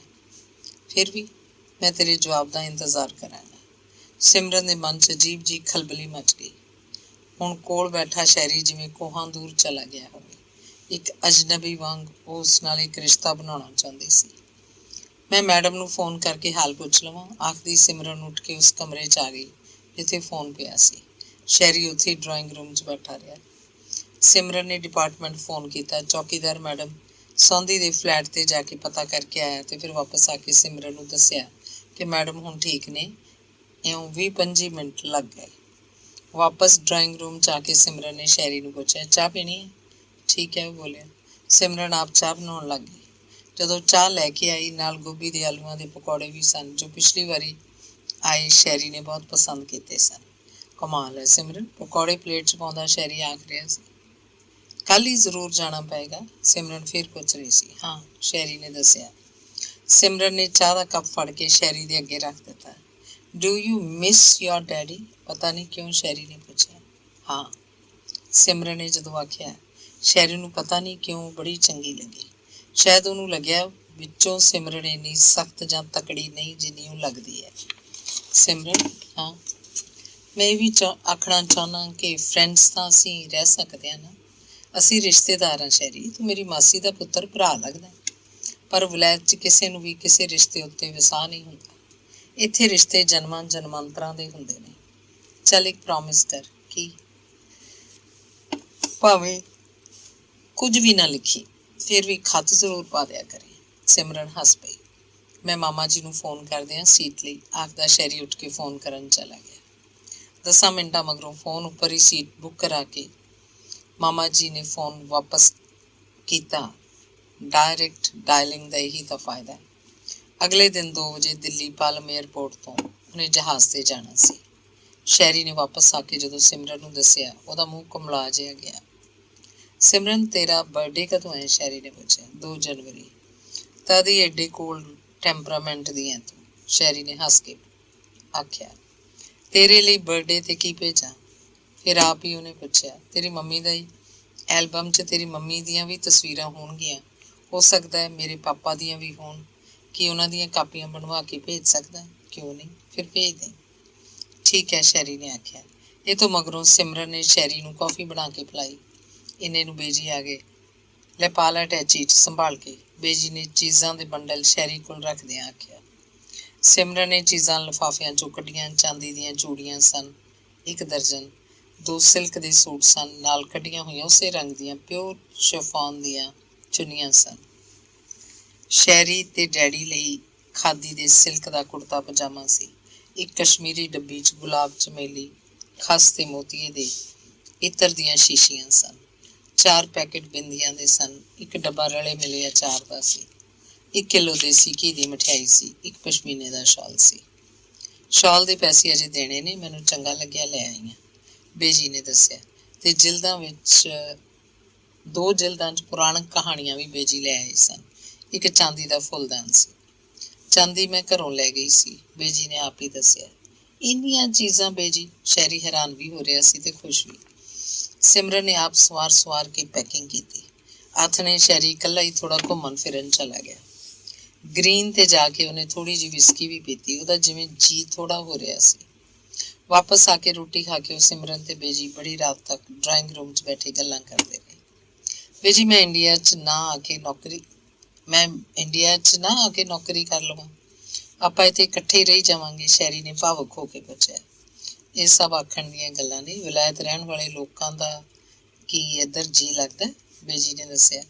ਨਹੀਂ, ਮੇਰਾ ਤੇ ਇੱਧਰ ਬਹੁਤ ਜੀ ਲੱਗਦਾ ਹੈ, ਸ਼ਹਿਰੀ ਆਖ ਰਿਹਾ ਸੀ। 10-20 ਦਿਨਾਂ ਲਈ ਆ ਕੇ ਤਾਂ ਹਰੇਕ ਦਾ ਜੀ ਲੱਗਦਾ ਹੈ, ਮਗਰੋਂ ਨਹੀਂ। ਜਿਹੜੇ ਲੋਕ ਫੈਸਲਾ ਕਰਕੇ ਆਏ ਵੀ ਨਹੀਂ ਕਿ ਹੁਣ ਦੇਸ਼ ਚੱਲ ਕੇ ਰਹਾਂਗੇ, ਉਹ ਵੀ ਸਾਲ 6 ਮਹੀਨੇ ਮਗਰੋਂ ਮੁੜ ਗਏ ਨੇ। ਧਰਤੀ ਕਾਮਣ ਪਾ ਲੈਂਦੀ ਹੈ, ਫਿਰ ਨਹੀਂ ਉੱਥੋਂ ਆ ਹੁੰਦਾ, ਬੇਜੀ ਨੇ ਦੱਸਿਆ। ਜੇ ਚੰਗੀ ਨੌਕਰੀ ਮਿਲ ਜਾਏ ਮੈਂ ਤਾਂ ਜ਼ਰੂਰ ਆ ਜਾਵਾਂ, ਸ਼ਹਿਰੀ ਨੇ ਆਖਿਆ। ਇੱਥੇ ਚੰਗੀਆਂ ਨੌਕਰੀਆਂ ਸਿਫਾਰਸ਼ਾਂ ਨਾਲ ਹੀ ਮਿਲਦੀਆਂ ਤੇ ਲਿਆਕਤ ਨਾਲ ਨਹੀਂ। ਤੇਰੇ ਵਰਗਾ ਤਾਂ ਮਹੀਨੇ ਵਿੱਚ ਹੀ ਤੰਗ ਆ ਜਾਊ। ਤੁਸੀਂ ਵੀ ਤੇ ਸਿਮਰਨ ਵੀ ਫਿਰ ਉੱਥੇ ਹੀ ਆ ਜਾਓ ਸਾਡੇ ਕੋਲ, ਸ਼ਹਿਰੀ ਨੇ ਜਦੋਂ ਆਖਿਆ। ਬੇਜੀ ਹੱਸ ਪਏ। ਇਉਂ ਬਹੁਤ ਦੇਰ ਤੱਕ ਗੱਲਾਂ ਕਰਦੇ ਰਹੇ ਤੇ ਫਿਰ ਸਵੇਰੇ 4 ਵਜੇ ਦਾ ਅਲਾਰਮ ਲਾ ਕੇ ਸੁੱਤੇ। 5:30 ਵਜੇ ਦੀ ਤਾਂ ਸ਼ਹਿਰੀ ਨੇ ਡੀਲੈਕਸ ਬੱਸ ਫੜਨੀ ਸੀ। ਸਵੇਰੇ ਸਵੇਰੇ ਬੇਜੀ ਜਦੋਂ ਪਾਠ ਕਰਨ ਲਈ ਉੱਠੇ ਤਾਂ ਸਿਮਰਨ ਜਾਗਦੀ ਪਈ ਸੀ। ਕੀ ਗੱਲ ਸਿਮਰਨ, ਜੀ ਤਾਂ ਰਾਜੀ ਹੈ, ਤੂੰ ਅੱਜ ਜਾਗਦੀ ਪਈ ਆ? ਬੇਜੀ ਨੇ ਪੁੱਛਿਆ। ਫਿਰ ਆਪੇ ਹੀ ਬੋਲੇ, ਸੀਮਾ ਨੂੰ ਵੀ ਨੀਂਦ ਬੜੀ ਘੱਟ ਆਉਂਦੀ ਸੀ। ਸਿਮਰਨ ਨੇ ਕੋਈ ਉੱਤਰ ਨਹੀਂ ਦਿੱਤਾ। ਸ਼ਹਿਰੀ ਦੇ ਜਾਣ ਕਰਕੇ ਮੇਰੀ ਵੀ ਰਾਤ ਨੂੰ ਕਈ ਵਾਰ ਅੱਖ ਖੁੱਲੀ। ਸਿਮਰਨ ਅਜੇ ਵੀ ਚੁੱਪ ਸੀ। ਜੇ ਤੇਰਾ ਜੀ ਕਰਦਾ ਤਾਂ ਆਪਾਂ ਦਿੱਲੀ ਤਾਈਂ ਛੱਡਣ ਚੱਲਦੇ ਹਾਂ, ਨਾਲੇ ਕੁਲਦੀਪ ਹੋਰਾਂ ਨੂੰ ਮਿਲ ਆਵਾਂਗੇ, ਬੇਜੀ ਪੁੱਛ ਰਹੇ ਸਨ।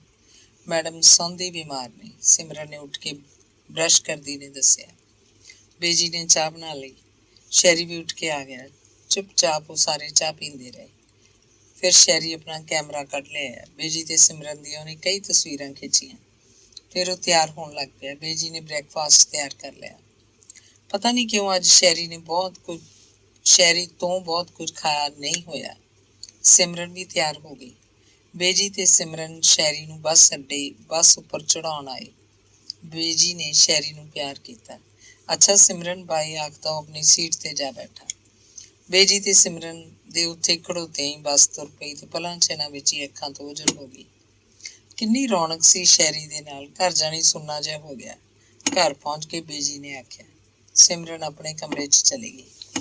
ਪਤਾ ਨਹੀਂ ਕਿਉਂ ਅੱਜ ਉਹਨੂੰ ਆਪਣੇ ਡੈਡੀ ਡਾਕਟਰ ਅਮਰ ਬਹੁਤ ਯਾਦ ਆ ਰਹੇ ਸਨ। ਅੰਗ 16। ਸਿਮਰਨ ਦਾ ਅੱਜ ਯੂਨੀਵਰਸਿਟੀ ਜਾਣ ਨੂੰ ਮਨ ਨਹੀਂ ਕੀਤਾ। ਉਹਨੇ ਫੋਨ ਕਰਕੇ ਮੈਡਮ ਸੌਂਦੀ ਦਾ ਹਾਲ ਪੁੱਛਿਆ। ਚਪੜਾਸੀ ਨੇ ਦੱਸਿਆ, ਮੈਡਮ ਪੁੱਛਦੇ ਨੇ ਤੁਸੀਂ ਅੱਜ ਯੂਨੀਵਰਸਿਟੀ ਨਹੀਂ ਆਉਣਾ? ਆਖਦੇ ਦੁਪਹਿਰ ਤੋਂ ਮਗਰੋਂ ਆਵਾਂਗੀ, ਸਿਮਰਨ ਨੇ ਸੁਨੇਹਾ ਦਿੱਤਾ। ਉਹਨੂੰ ਚੁੱਪਚਾਪ ਡਰਾਇੰਗ ਰੂਮ 'ਚ ਸੋਫੇ ਉੱਪਰ ਬੈਠੀ ਦੇਖ ਕੇ ਬੇਜੀ ਨੇ ਪੁੱਛਿਆ, ਸਿਮਰਨ ਕੋਈ ਸੋਚ ਹੈ ਤੈਨੂੰ? ਮੂੰਹ ਤੇਰਾ ਹੋਰ ਹੀ ਤਰ੍ਹਾਂ ਦਾ ਹੋ ਗਿਆ। ਨਹੀਂ ਬੇਜੀ, ਥੱਕੀ ਜੀ ਮਹਿਸੂਸ ਕਰ ਰਹੀ ਸੀ, ਸਿਮਰਨ ਨੇ ਦੱਸਿਆ। ਮੈਂ ਵੀ ਆਖਿਆ ਤੂੰ ਨਿਚੱਲੀ ਬੈਠਦੀ ਨਹੀਂ ਹੁੰਦੀ। ਸਿਮਰਨ ਧਿਆਨ ਨਾਲ ਸੀਮਾ ਦੀ ਆਪਣੀ ਬਣਾਈ ਆਪਣੀ ਪੇਂਟਿੰਗ ਨੂੰ ਨਿਹਾਰਦੀ ਰਹੀ। ਸ਼ਾਇਦ ਮਨ ਹੀ ਮਨ ਉਹ ਤੋਂ ਪੁੱਛ ਰਹੀ ਸੀ, ਮੰਮੀ ਪਾਪਾ ਨੇ ਨਾ ਸੀ, ਤੇਰੀ ਮਾਂ ਨੇ, ਤੇਰੀ ਧੀ ਨੇ ਜਾਂ ਤੇਰੀ ਕਲਾ ਨੇ ਜਾਣ ਲੱਗੀ ਦਾ ਤੇਰਾ ਰਾਹ ਨਾ ਰੋਕਿਆ? ਇਹ ਤੇਰੀ ਖੁਦਦਾਰੀ ਸੀ ਕਿ ਖੁਦਗਰਜ਼ੀ? ਇਹ ਤੇਰਾ ਅਰਥ ਸੀ ਕਿ ਤੂੰ ਸਭ ਕਾਸੇ ਨੂੰ ਠੁਕਰਾ ਕੇ ਇੱਥੋਂ ਤੱਕ ਕਿ ਜਿਉਂਦੇ ਰਹਿਣ ਨੂੰ ਵੀ ਠੁਕਰਾ ਕੇ ਚਲੀ ਗਈ? ਸਿਮਰਨ, ਬੇਜੀ ਨੇ ਜਿਵੇਂ ਉਹਨੂੰ ਹਾਕ ਮਾਰੀ। ਬੇਜੀ ਆਪਾਂ ਇਹਨਾਂ ਤਸਵੀਰਾਂ ਦੇ ਫਰੇਮਾਂ ਨੂੰ ਪਾਲਿਸ਼ ਨਾ ਕਰਵਾ ਲਈਏ? ਸਿਮਰਨ ਨੇ ਇਉਂ ਆਖਿਆ ਜਿਵੇਂ ਉਹ ਤਸਵੀਰ ਨਹੀਂ ਫਰੇਮ ਨੂੰ ਹੀ ਤੱਕ ਰਹੀ ਸੀ। ਬੇਜੀ ਨੇ ਕੋਈ ਉੱਤਰ ਨਾ ਦਿੱਤਾ। ਸਿਮਰਨ ਹੁਣ ਤਸਵੀਰ ਵੱਲ ਨਹੀਂ ਸੀ ਤੱਕ ਰਹੀ। ਤਸਵੀਰ ਵਿਚਲੀ ਉਹਦੀ ਮੰਮੀ ਜਿਵੇਂ ਉਹਦੇ ਕੋਲ ਆ ਕੇ ਬੈਠ ਗਈ ਸੀ। ਉਹ ਆਪਣੀ ਮੰਮੀ ਨੂੰ ਜਿਵੇਂ ਆਖ ਰਹੀ ਸੀ, ਮੰਮੀ ਮੈਂ ਐਡੀ ਕਾਇਰ ਕਿਉਂ ਆ? ਜਵਾਨ ਜਹਾਨ ਕੁੜੀਆਂ ਤਾਂ ਅੰਬਰੀ ਪੀਂਘਾਂ ਜਾ ਪਾਉਂਦੀਆਂ ਨੇ, ਤਾਰੇ ਮੇਢੀਆਂ 'ਚ ਗੁੰਦ ਲੈਂਦੀਆਂ ਨੇ, ਤੇ ਮੈਂ ਭੈੜੀ ਧਰਤੀ ਉੱਪਰ ਹੀ ਬੋਝ ਪੈਰ ਧਰਦੀ ਹਾਂ। ਮੈਂ ਇੰਨਾ ਡਰ ਕਿਉਂ ਗਈ ਹਾਂ? ਕਿਧਰੇ ਸਮੂਨ ਦਾ ਆਖਿਆ ਸੱਚ ਤਾਂ ਨਹੀਂ ਮੰਨ ਬੈਠੀ ਕਿ ਮੁਹੱਬਤ ਔਰਤ ਨੂੰ ਫਨਾਹ ਕਰਦੀ ਹੈ? ਮੰਮੀ, ਰਿਸ਼ੀ ਆਖਦਾ ਕਿ ਜਪ ਤਪ ਸਾਧਨਾ ਦੇ ਨਾਲ ਬੰਦਾ ਬੰਦੇ ਤੋਂ ਦੇਵਤਾ, ਦੇਵਤੇ ਤੋਂ ਰੱਬ ਬਣ ਸਕਦਾ ਹੈ, ਤੇ ਜਪ ਤਪ ਤੇ ਸਾਧਨਾ ਤੋਂ ਬਿਨਾਂ ਬੰਦਾ ਬੰਦੇ ਤੋਂ ਪਸ਼ੂ ਤੇ ਪਸ਼ੂ ਤੋਂ ਜੜ ਵਸਤੂ ਬਦਲ ਜਾਂਦਾ ਹੈ। ਮੰਮੀ, ਦੂਰ ਰਹਿੰਦੇ ਮਨ ਅੰਦਰ ਇੱਕ ਗੁਫਾ ਹੈ, ਉੱਥੇ ਜਾਣ ਦਾ ਜੇ ਮੈਨੂੰ ਰਾਹ ਨਾ ਪਤਾ ਹੁੰਦਾ ਤਾਂ ਤੱਤੀਆਂ ਲੂਆਂ ਦੇ ਚੱਲਣ ਵੇਲੇ, ਝੱਖੜਾਂ ਦੇ ਝੁੱਲਣ ਵੇਲੇ, ਠੰਡੀਆਂ ਸੀਤ ਹਵਾਵਾਂ ਦੇ ਵਗਣ ਵੇਲੇ ਮੈਂ ਕੀ ਕਰਦੀ? ਸਿਮਰਨ, ਆਪਾਂ ਗੁਰਦੁਆਰੇ ਚੱਲੀਏ? ਬੇਜੀ ਨੇ ਪੁੱਛਿਆ। ਇਸ ਵੇਲੇ? ਚੱਲ ਫਿਰ ਇਉਂ ਕਰਦੇ ਹਾਂ, ਗੁਰਦੁਆਰੇ ਹੱਥ ਨੇ ਜਾ ਆਵਾਂਗੇ। ਹੁਣ ਕਾਲੀ ਮਾਂ ਦੇ ਮੰਦਿਰ ਪ੍ਰਸ਼ਾਦ ਚੜਾ ਆਉਂਦੇ ਹਾਂ। ਸੁੱਖਿਆ ਸੀ ਕੁਛ ਦਿਨ ਹੋਏ। ਤੁਸੀਂ ਕਮਾਲ ਕਰਦੇ ਹੋ, ਨਾਲੇ ਗੁਰਦੁਆਰੇ ਜਾ ਆਉਂਦੇ ਹੋ, ਨਾਲੇ ਦੇਵੀ ਦੇ ਮੰਦਿਰ, ਬਸ ਮਸੀਤ ਰਹਿ ਗਈ ਇੱਕ। ਸਿਮਰਨ ਨੇ ਹੱਸ ਕੇ ਆਖਿਆ। ਮਾਲਵਾ ਸਿਨੇਮੇ ਦੇ ਨਾਲ ਮਸੀਤ ਵੀ ਹੈਗੀ ਹੈ। ਉੱਥੇ ਵੀ ਮੱਥਾ ਟੇਕ ਜਾਈਏ, ਰਾਹ ਵਿੱਚ ਹੀ ਤਾਂ ਹੈ। ਦੇਵੀ ਦੇ ਮੰਦਰ ਜਾਂਦੇ ਆ ਬੇਜੀ ਦੱਸ ਰਹੇ ਸੀ। ਅਸਲੀ ਕਿਹੜਾ ਧਰਮ ਹੈ ਫਿਰ ਤੁਹਾਡਾ? ਸਿਮਰਨ ਨੇ ਮੁਸਕਰਾਉਂਦਿਆਂ ਪੁੱਛਿਆ। ਧਰਮ ਤਾਂ ਸਾਰੇ ਹੀ ਅਸਲੀ ਹੁੰਦੇ ਨੇ, ਅਸੀਂ ਨਕਲੀ ਹੁੰਦੇ ਹਾਂ, ਬੇਜੀ ਨੇ ਦੱਸਿਆ। ਬੇਜੀ ਤੁਹਾਨੂੰ ਨਾਨਾ ਜੀ ਯਾਦ ਆਉਂਦੇ ਨੇ? ਸਿਮਰਨ ਨੇ ਪਤਾ ਨਹੀਂ ਕਿਉਂ ਅਚਾਨਕ ਪੁੱਛਿਆ। ਬੇਜੀ ਘਬਰਾ ਜੇ ਗਏ, ਜਿਵੇਂ ਉਹਨਾਂ ਦੀ ਚੋਰੀ ਫੜੀ ਗਈ ਹੋਵੇ। ਸਿਮਰਨ, ਮੈਨੂੰ ਤੇਰਾ ਫਿਕਰ ਰਹਿੰਦਾ ਹੈ। ਕਿਉਂ? ਬੰਦੇ ਦਾ ਕੀ ਪਤਾ ਹੁੰਦਾ, ਜੀ ਕਰਦਾ ਜਿਉਂਦੀ ਜਿਉਂਦੀ ਤੈਨੂੰ ਆਪਣੇ ਘਰ ਦੇ ਭਾਗ ਲੱਗੇ ਦੇਖ ਜਾ। ਹੁਣ ਤਾਂ ਬਸ ਕੋਈ ਚੰਗਾ ਜਿਹਾ ਮੁੰਡਾ ਮਿਲ ਜੇ, ਕਿਸੇ ਚੰਗੇ ਘਰ ਦਾ। ਪਰ ਅੱਜ ਕੱਲ੍ਹ ਸਰਦਾਰਾਂ ਦੇ ਮੁੰਡਿਆਂ ਨੂੰ ਰੱਬ ਨੇ ਖਬਰੇ ਕੀ ਪੁੱਠੀ ਭੁਆਣੀ ਦਿੱਤੀ ਹੈ। ਨਸ਼ੇ ਖਾਂਦੇ ਨੇ, ਸ਼ਰਾਬ ਪੀਂਦੇ ਨੇ, ਕੰਮ ਦੇ ਨਾ ਕਾਰ ਤੇ ਆਕੜ ਉਦੋਂ ਵੀ ਵੱਧ। ਮਾੜੇ ਧੀੜੇ ਘਰ ਦੇ ਪੁੱਤ ਦਾ ਊਂ ਨਹੀਂ ਵਸਾ ਹੁੰਦਾ ਵੀ ਘੜੀ 'ਚ ਤੋਲਾ ਘੜੀ 'ਚ ਮਾਸਾ। ਬੇਜੀ ਜਿਵੇਂ ਆਪਣੇ ਆਪ ਨਾਲ ਹੀ ਗੱਲਾਂ ਕਰੀ ਜਾ ਰਹੇ ਸੀ। ਬੇਜੀ, ਔਰਤ ਦਾ ਆਪਣਾ ਤਾਂ ਕੋਈ ਘਰ ਨਹੀਂ ਹੁੰਦਾ। ਪਹਿਲਿਆਂ ਵੇਲਿਆਂ 'ਚ ਤਾਂ ਘਰ ਵਾਲੀ ਦਾ ਹੀ ਹੁੰਦਾ ਸੀ, ਪਰ ਤੈਨੂੰ ਇਹ ਫਿਕਰ ਕਿਉਂ ਪੈ ਗਿਆ? ਆਪੇ ਤੇਰੇ ਮਾਮਾ ਜੀ ਫਿਕਰ ਕਰਨਗੇ ਵੀ ਸਿਮਰਨ ਉਸ ਘਰ ਹੀ ਜਾਵੇ ਜਿੱਥੇ ਉਹ ਘਰ ਦੀ ਮਾਲਕਣ ਹੋਵੇ। ਨਹੀਂ ਬੇਜੀ, ਮਾਮਾ ਜੀ ਨੂੰ ਆਖਣਾ ਮੈਨੂੰ ਸਭ ਕਾਸੇ ਦੀ ਥਾਂ ਇੱਕ ਘਰ ਹੀ ਬਣਵਾ ਕੇ ਦੇ ਦੇਣ, ਭਾਵੇਂ ਉਹ ਇੱਕ ਕਮਰੇ ਦਾ ਹੀ ਹੋਵੇ। ਸਿਮਰਨ, ਹਾਂ ਬੇਜੀ, ਜਿੰਨਾ ਚਿਰ ਮੈਂ ਬੈਠੀ ਹਾਂ ਤੂੰ ਕਾਹਨੂੰ ਕਿਸੇ ਗੱਲ ਦਾ ਫਿਕਰ ਕਰਦੀ ਹੁੰਦੀ ਹੈ? ਨਹੀਂ, ਫਿਕਰ ਨਹੀਂ ਕਰਦੀ, ਸਿਰਫ ਖਿਆਲ ਆਇਆ ਸੀ ਕਿ ਰਿਟਾਇਰ ਹੋਣ ਮਗਰੋਂ ਮੈਡਮ ਸੌਂਦੀ ਕਿੱਥੇ ਰਹਿਣਗੇ। ਜਿਹਦਾ ਕੋਈ ਨਹੀਂ ਹੁੰਦਾ ਉਹਦਾ ਰੱਬ ਆਪ ਫਿਕਰ ਕਰਦਾ ਹੈ। ਉਹਦਾ ਵੀ ਬਣ ਜਾਊ ਕੋਈ ਹੀਲਾ, ਹੋ ਸਕਦਾ ਧਰਮ ਹੀ ਆਪਣੇ ਕੋਲ ਲੈ ਜਾਏ। ਨਾਲੇ ਇਹ ਗੱਲ ਤਾਂ ਉਹਨੂੰ ਪਹਿਲੇ ਸੋਚਣੀ ਚਾਹੀਦੀ ਸੀ। ਨਾਲੇ ਜਿਹਦਾ ਜਿਵੇਂ ਲਿਖਿਆ ਹੈ ਅਗਲਾ ਭੋਗਦਾ ਹੈ, ਤੂੰ ਕਾਹਨੂੰ ਸੰਸਾ ਕਰਦੀ ਹੈ? ਇੱਕੋ ਸਾਹ ਬੇਜੀ ਕਿੰਨਾ ਕੁਝ ਆ ਗਏ। ਸਿਮਰਨ ਅੱਗੋਂ ਕੁਝ ਨਹੀਂ ਬੋਲੀ, ਬਸ ਮੈਡਮ ਸੌਂਦੀ ਬਾਰੇ ਸੋਚਦੀ ਰਹੀ। ਫਿਰ ਉੱਠ ਕੇ ਉਹਨੇ ਵਿਹੜੇ 'ਚ ਰੱਖੇ ਸਾਰੇ ਬੂਟਿਆਂ ਨੂੰ ਪਾਣੀ ਪਾਇਆ, ਆਪਣੇ 2-3 ਟੈਰੀਕਾਟ ਦੇ ਸੂਟ ਧੋਤੇ, ਆਪਣੇ ਕਮਰੇ ਦੀ ਸਫਾਈ ਕੀਤੀ। ਕਿਸੇ ਦਿਨ ਕੰਮਾਂ ਨਾਲ ਆਪਣੇ ਆਪ ਨੂੰ ਥਕਾ ਲੈਣਾ ਸਿਮਰਨ ਨੂੰ ਚੰਗਾ ਲੱਗਦਾ ਸੀ, ਤੇ ਅੱਜ ਉਹੋ ਜਿਹਾ ਹੀ ਕੁਝ ਇਹ ਦਿਨ ਸੀ। ਦੁਪਹਿਰੇ ਰੋਟੀ ਖਾ ਕੇ ਯੂਨੀਵਰਸਿਟੀ ਜਾਣ ਲਈ ਤਿਆਰ ਹੋ ਗਈ। ਯੂਨੀਵਰਸਿਟੀ ਪਹੁੰਚ ਕੇ ਉਹ ਡਿਪਾਰਟਮੈਂਟ ਜ਼ਰਾ ਕੁ ਸ਼ਕਲ ਵਿਖਾ ਕੇ ਮੈਡਮ ਸੌਂਦੀ ਵੱਲ ਚਲੀ ਗਈ। ਕੀ ਹਾਲ ਹੈ ਮੈਡਮ ਤੁਹਾਡਾ ਹੁਣ? ਉਹਨੇ ਕਿਤਾਬਾਂ ਮੇਜ਼ ਉੱਤੇ ਰੱਖ ਕੇ ਕੁਰਸੀ ਉੱਪਰ ਬੈਠਦਿਆਂ ਪੁੱਛਿਆ। ਹਾਲ ਤਾਂ ਠੀਕ ਹੈ, ਪਰ ਬਿਮਾਰ ਹੋਣਾ ਚੰਗਾ ਲੱਗ ਰਿਹਾ, ਮਿਸ ਸੌਂਦੀ ਨੇ ਹੱਸ ਕੇ ਦੱਸਿਆ। ਤੁਸੀਂ ਜਦੋਂ ਬਿਮਾਰ ਨਹੀਂ ਵੀ ਹੁੰਦੇ, ਅਸੀਂ ਸਾਰੇ ਤੁਹਾਡੀ ਕੇਅਰ ਤਾਂ ਫਿਰ ਵੀ ਇੰਨੀ ਕਰਦੇ ਹਾਂ। ਮਨ 'ਚ ਸਿਮਰਨ ਨੇ ਜਵਾਬ ਦਿੱਤਾ। ਸਿਰਫ ਮਨ 'ਚ ਨਾ, ਛੋਟੇ ਹੁੰਦਿਆਂ ਕਹਾਣੀਆਂ ਸੁਣੀ ਦੀਆਂ ਸਨ ਕਿ ਇੱਕ ਪਤਾਲ ਲੋਕ ਹੁੰਦਾ ਹੈ, ਇੱਕ ਇਹ ਸਾਡਾ ਮਾਤ ਲੋਕ, ਇੱਕ ਉੱਪਰ ਸਵਰਗ ਲੋਕ। ਉਦੋਂ ਲੱਗਦਾ ਹੁੰਦਾ ਸੀ ਜਿਵੇਂ ਦੁਨੀਆ ਹੀ 3 ਛੱਤੀ ਹੈ, 3 ਮੰਜ਼ਲੀ। ਪਰ ਹੁਣ ਸਮਝ ਆਉਂਦਾ ਹੈ, ਤਨ ਤੋਂ ਇੱਥੇ ਇਸੇ ਮਾਤ ਲੋਕ 'ਚ ਰਹਿੰਦੇ ਹਾਂ, ਮਨ ਤੋਂ ਅਸੀਂ ਪਤਾਲ ਲੋਕ ਭਾਵੇਂ ਗਿਠਮੁਠੀਆਂ ਦੇ ਦੇਸ਼ ਦੇ ਵਾਸੀ ਵੀ ਹੋ ਸਕਦੇ ਹਾਂ, ਤੇ ਸਵਰਗ ਲੋਕ ਭਾਵ ਦੇਵਤਿਆਂ ਦੇ ਦੇਸ਼ ਦੇ ਵਾਸੀ ਵੀ ਹੋ ਸਕਦੇ ਹਾਂ। ਤੁਸੀਂ ਜ਼ਿੰਦਗੀ ਦਾ ਬਹੁਤਾ ਵੇਲਾ ਕਿਸ ਦੇਸ਼ ਦੇ ਵਾਸੀ ਹੋ ਕੇ ਕੱਟਿਆ? ਸਿਮਰਨ ਨੇ ਸ਼ਰਾਰਤ ਨਾਲ ਪੁੱਛਿਆ। ਮੇਰਾ ਖਿਆਲ ਹੈ ਮੈਂ ਬਹੁਤਾ ਵੇਲਾ ਇੱਕ ਦੇਸ਼ ਤੋਂ ਦੂਜੇ ਦੇਸ਼ ਨੂੰ ਜਾਂਦੇ ਰਾਹ 'ਚ ਹੀ ਕੱਟਿਆ। ਮੈਡਮ ਸੌਂਦੀ ਨੇ ਜਦੋਂ ਜਵਾਬ ਦਿੱਤਾ ਤਾਂ ਸਿਮਰਨ ਨੂੰ ਸਮਝ ਆ ਗਈ ਕਿ ਮੈਡਮ ਸੌਂਦੀ ਨੂੰ ਉਹਦੀ ਗੱਲ ਸਮਝ ਲੱਗ ਗਈ ਹੈ। ਉਹਨੇ ਉਸੇ ਦਾ ਜਵਾਬ ਦਿੱਤਾ ਹੈ। ਲਿਫਾਫੇ 'ਚ ਕੀ ਹੈ? ਮੈਡਮ ਸੌਂਦੀ ਨੇ ਸਿਮਰਨ ਦਾ ਹੁਣੇ ਲਿਆ ਕੇ ਪਰਾਂ ਮੇਜ਼ ਉੱਪਰ ਰੱਖੇ ਮੋਮੀ ਕਾਗਜ਼ ਦੇ ਲਿਫਾਫੇ ਵੱਲ ਤੱਕ ਕੇ ਪੁੱਛਿਆ। ਅੰਗੂਰ ਨੇ, ਥੋੜੇ ਧੋ ਕੇ ਦਿਆਂ? ਕਮਾਲ ਹੈ, ਅੱਜ ਮੇਰਾ ਮਨ ਸੱਚੀ ਠੰਡੇ ਠੰਡੇ ਅੰਗੂਰ ਖਾਣ ਨੂੰ ਕਰਦਾ ਸੀ, ਦੇ ਥੋੜੇ ਜਿਹੇ। ਅੰਗੂਰ ਧੋਂਦੀ ਸਿਮਰਨ ਸੋਚ ਰਹੀ ਸੀ, ਕਿੱਡੇ ਦਿਲ ਵਾਲੀ ਹੈ ਔਰਤ ਤੇ ਕਿੱਡੀ ਸਲੀਕੇ ਵਾਲੀ। ਅੰਗੂਰਾਂ ਵਾਲੀ ਪਲੇਟ ਫੜਦੀ ਮੈਡਮ ਸੌਂਦੀ ਨੇ ਆਖਿਆ, ਆਪਣਾ ਕੋਈ ਪਿਛਲੇ ਜਨਮਾਂ ਦਾ ਹੀ ਰਿਸ਼ਤਾ ਲੱਗਦਾ ਹੈ ਸਿਮਰਨ। ਸਿਮਰਨ ਹੱਸ ਪਈ, ਇਸ ਜਨਮ ਦਾ ਕਿਉਂ ਨਹੀਂ? ਮੈਡਮ ਸੌਂਦੀ ਜ਼ਰਾ ਕੁ ਝੇਂਪ ਗਈ, ਭੁੱਲ ਹੀ ਗਈ ਸੀ ਕਿ ਇਸ ਜਨਮ 'ਚ ਡਾਕਟਰ ਅਮਰ ਨਾਲ ਜਿਹੜਾ ਉਹਦਾ ਰਿਸ਼ਤਾ ਸੀ। ਸਿਮਰਨ ਉਸੇ ਦੀ ਗੱਲ ਕਰ ਰਹੀ ਸੀ। ਮੇਰੇ ਕੋਈ ਪੁੱਤਰ ਹੁੰਦਾ ਤਾਂ ਡਾਕਟਰ ਅਮਰ ਤੋਂ ਮੈਂ ਤੈਨੂੰ ਮੰਗ ਲੈਣਾ ਸੀ, ਮੈਡਮ ਸੌਂਦੀ ਨੇ ਸਹਿਜ ਭਾਅ ਨਾਲ ਆਖਿਆ। ਡਾਕਟਰ ਅਮਰ ਕੋਲ ਮੈਂ ਹਾਂ ਹੀ ਕਿੱਥੇ ਜੋ ਮੰਗ ਲੈਂਦੇ? ਉਹਦੇ ਘਰ 'ਚ ਨਾ ਸੀ, ਉਹਦੇ ਮਨ 'ਚ ਤਾਂ ਹੈ। ਮਨ 'ਚ ਹੁੰਦੀ ਤਾਂ ਇੰਨੇ ਵਰੇ ਆਉਂਦੇ ਹੀ ਨਾ। ਮਨ 'ਚ ਸੀ ਇਸੇ ਲਈ ਤਾਂ ਇੰਨੇ ਵਰੇ ਉਹ ਬਿਨਾਂ ਆਇਆ ਰਹਿ ਸਕੇ। ਤੂੰ ਵੀ ਲੈ ਨਾ ਅੰਗੂਰ, ਮੈਡਮ ਸੌਂਦੀ ਨੇ ਉਸ ਅੱਗੇ ਪਲੇਟ ਕਰਦਿਆਂ ਆਖਿਆ। 4 ਅੰਗੂਰ ਚੁੱਕ ਕੇ ਸਿਮਰਨ ਆਖਣ ਲੱਗੀ, ਮੈਡਮ ਮੈਂ ਆਪਣੇ ਥੀਸਿਸ ਵਿੱਚ ਲੇਖਕ ਔਰਤਾਂ ਦੀਆਂ ਲਿਖਤਾਂ ਦਾ ਦਾਰਸ਼ਨਿਕ ਆਧਾਰ ਲੱਭ ਰਹੀ ਹਾਂ, ਪਰ ਲੇਖਕ ਜਾਂ ਆਮ ਔਰਤਾਂ ਦੀ ਜ਼ਿੰਦਗੀ ਦਾ ਕੋਈ ਦਾਰਸ਼ਨਿਕ ਆਧਾਰ ਹੁੰਦਾ ਵੀ ਹੈ, ਜਾਂ ਉਹ ਸਿਰਫ ਆਦਤਨ ਹੀ ਜਿਉਂ ਹੀ ਜਾਂਦੀਆਂ ਨੇ? ਤੇ ਸਾਰੀ ਉਮਰ ਆਪਣੇ ਜਿਉਂਦਿਆਂ ਰਹਿਣ ਨੂੰ ਹੀ ਜਸਟੀਫਾਈ ਕਰਦੀਆਂ ਰਹਿੰਦੀਆਂ ਨੇ, ਜਿਵੇਂ ਉਹਨਾਂ ਦੀ ਹੋਂਦ ਹੀ ਉਹਨਾਂ ਦਾ ਗੁਨਾਹ ਹੋਵੇ। ਸਿਮਰਨ, ਮੈਡਮ ਸੌਂਦੀ ਨੇ ਡੂੰਘਾ ਸਾਹ ਭਰ ਕੇ ਜਿਵੇਂ ਹਾਕ ਮਾਰੀ। ਸਿਮਰਨ ਨਜ਼ਰਾਂ ਚੁੱਕ ਕੇ ਉਸ ਵੱਲ ਝਾਕੀ। ਇਹ ਗੱਲਾਂ ਬੜੀਆਂ ਮਹਿੰਗੀਆਂ ਗੱਲਾਂ ਨੇ ਸਿਮਰਨ। ਸਵੇਰੇ ਸਵੇਰੇ ਹੀ ਤੂੰ ਕਿਹੜੇ ਰਾਹ ਪੈ ਗਈ? ਇੰਨੀ ਸਿਆਣਪ ਨੂੰ ਝੱਲ ਸਕਣ ਵਾਲਾ ਅਜੇ ਸਮਾਂ ਨਹੀਂ ਆਇਆ। ਬਹੁਤ ਹੀ ਇਕੱਲੀ ਰਹਿ ਜਾਏਗੀ। ਇਸ ਤਰ੍ਹਾਂ ਤਾਂ ਬਹੁਤ ਲੰਮਾ ਹੈ ਪੈਂਡਾ। ਮੈਨੂੰ ਤੇਰਾ ਕਦੇ ਕਦੇ ਬਹੁਤ ਫਿਕਰ ਹੋ ਜਾਂਦਾ ਹੈ। ਮੈਡਮ ਸੌਂਦੀ ਸਿਮਰਨ ਦੀ ਕਿਸੇ ਵੀ ਗੱਲ ਦਾ ਜਵਾਬ ਨਾ ਦੇ ਕੇ ਆਪਣੇ ਮਨ ਨਾਲ ਜਿਵੇਂ ਗੱਲਾਂ ਕਰ ਰਹੀ ਸੀ। ਮੈਡਮ, ਮੇਰਾ ਸਭ ਨੂੰ ਫਿਕਰ ਹੀ ਕਿਉਂ ਹੁੰਦਾ ਹੈ? ਬੇਜੀ ਵੀ ਇਹੀ ਆਖ ਰਹੇ ਸੀ ਤੇ ਹੁਣ ਤੁਸੀਂ ਵੀ ਇਹੀ ਆਖਿਆ। ਸਿਮਰਨ ਪੁੱਛ ਰਹੀ ਸੀ। ਤੇਰੇ ਵਿੱਚ ਬਹੁਤ ਕੁਝ ਸੀਮਾ ਵਾਲਾ ਹੈ, ਸ਼ਾਇਦ ਇਸ ਲਈ। ਪਰ ਪਾਪਾ ਨੂੰ ਸ਼ਾਇਦ ਮਾਂ ਦਾ ਤਾਂ ਫਿਕਰ ਨਹੀਂ ਸੀ ਹੋਇਆ। ਉਸ ਘੜੀ ਸੀਮਾ ਨੂੰ ਪਹਿਚਾਣ ਨਾ ਸਕਣਾ ਹੀ ਤਾਂ ਡਾਕਟਰ ਅਮਰ ਦਾ ਸੰਤਾਪ ਹੈ ਸਿਮਰਨ।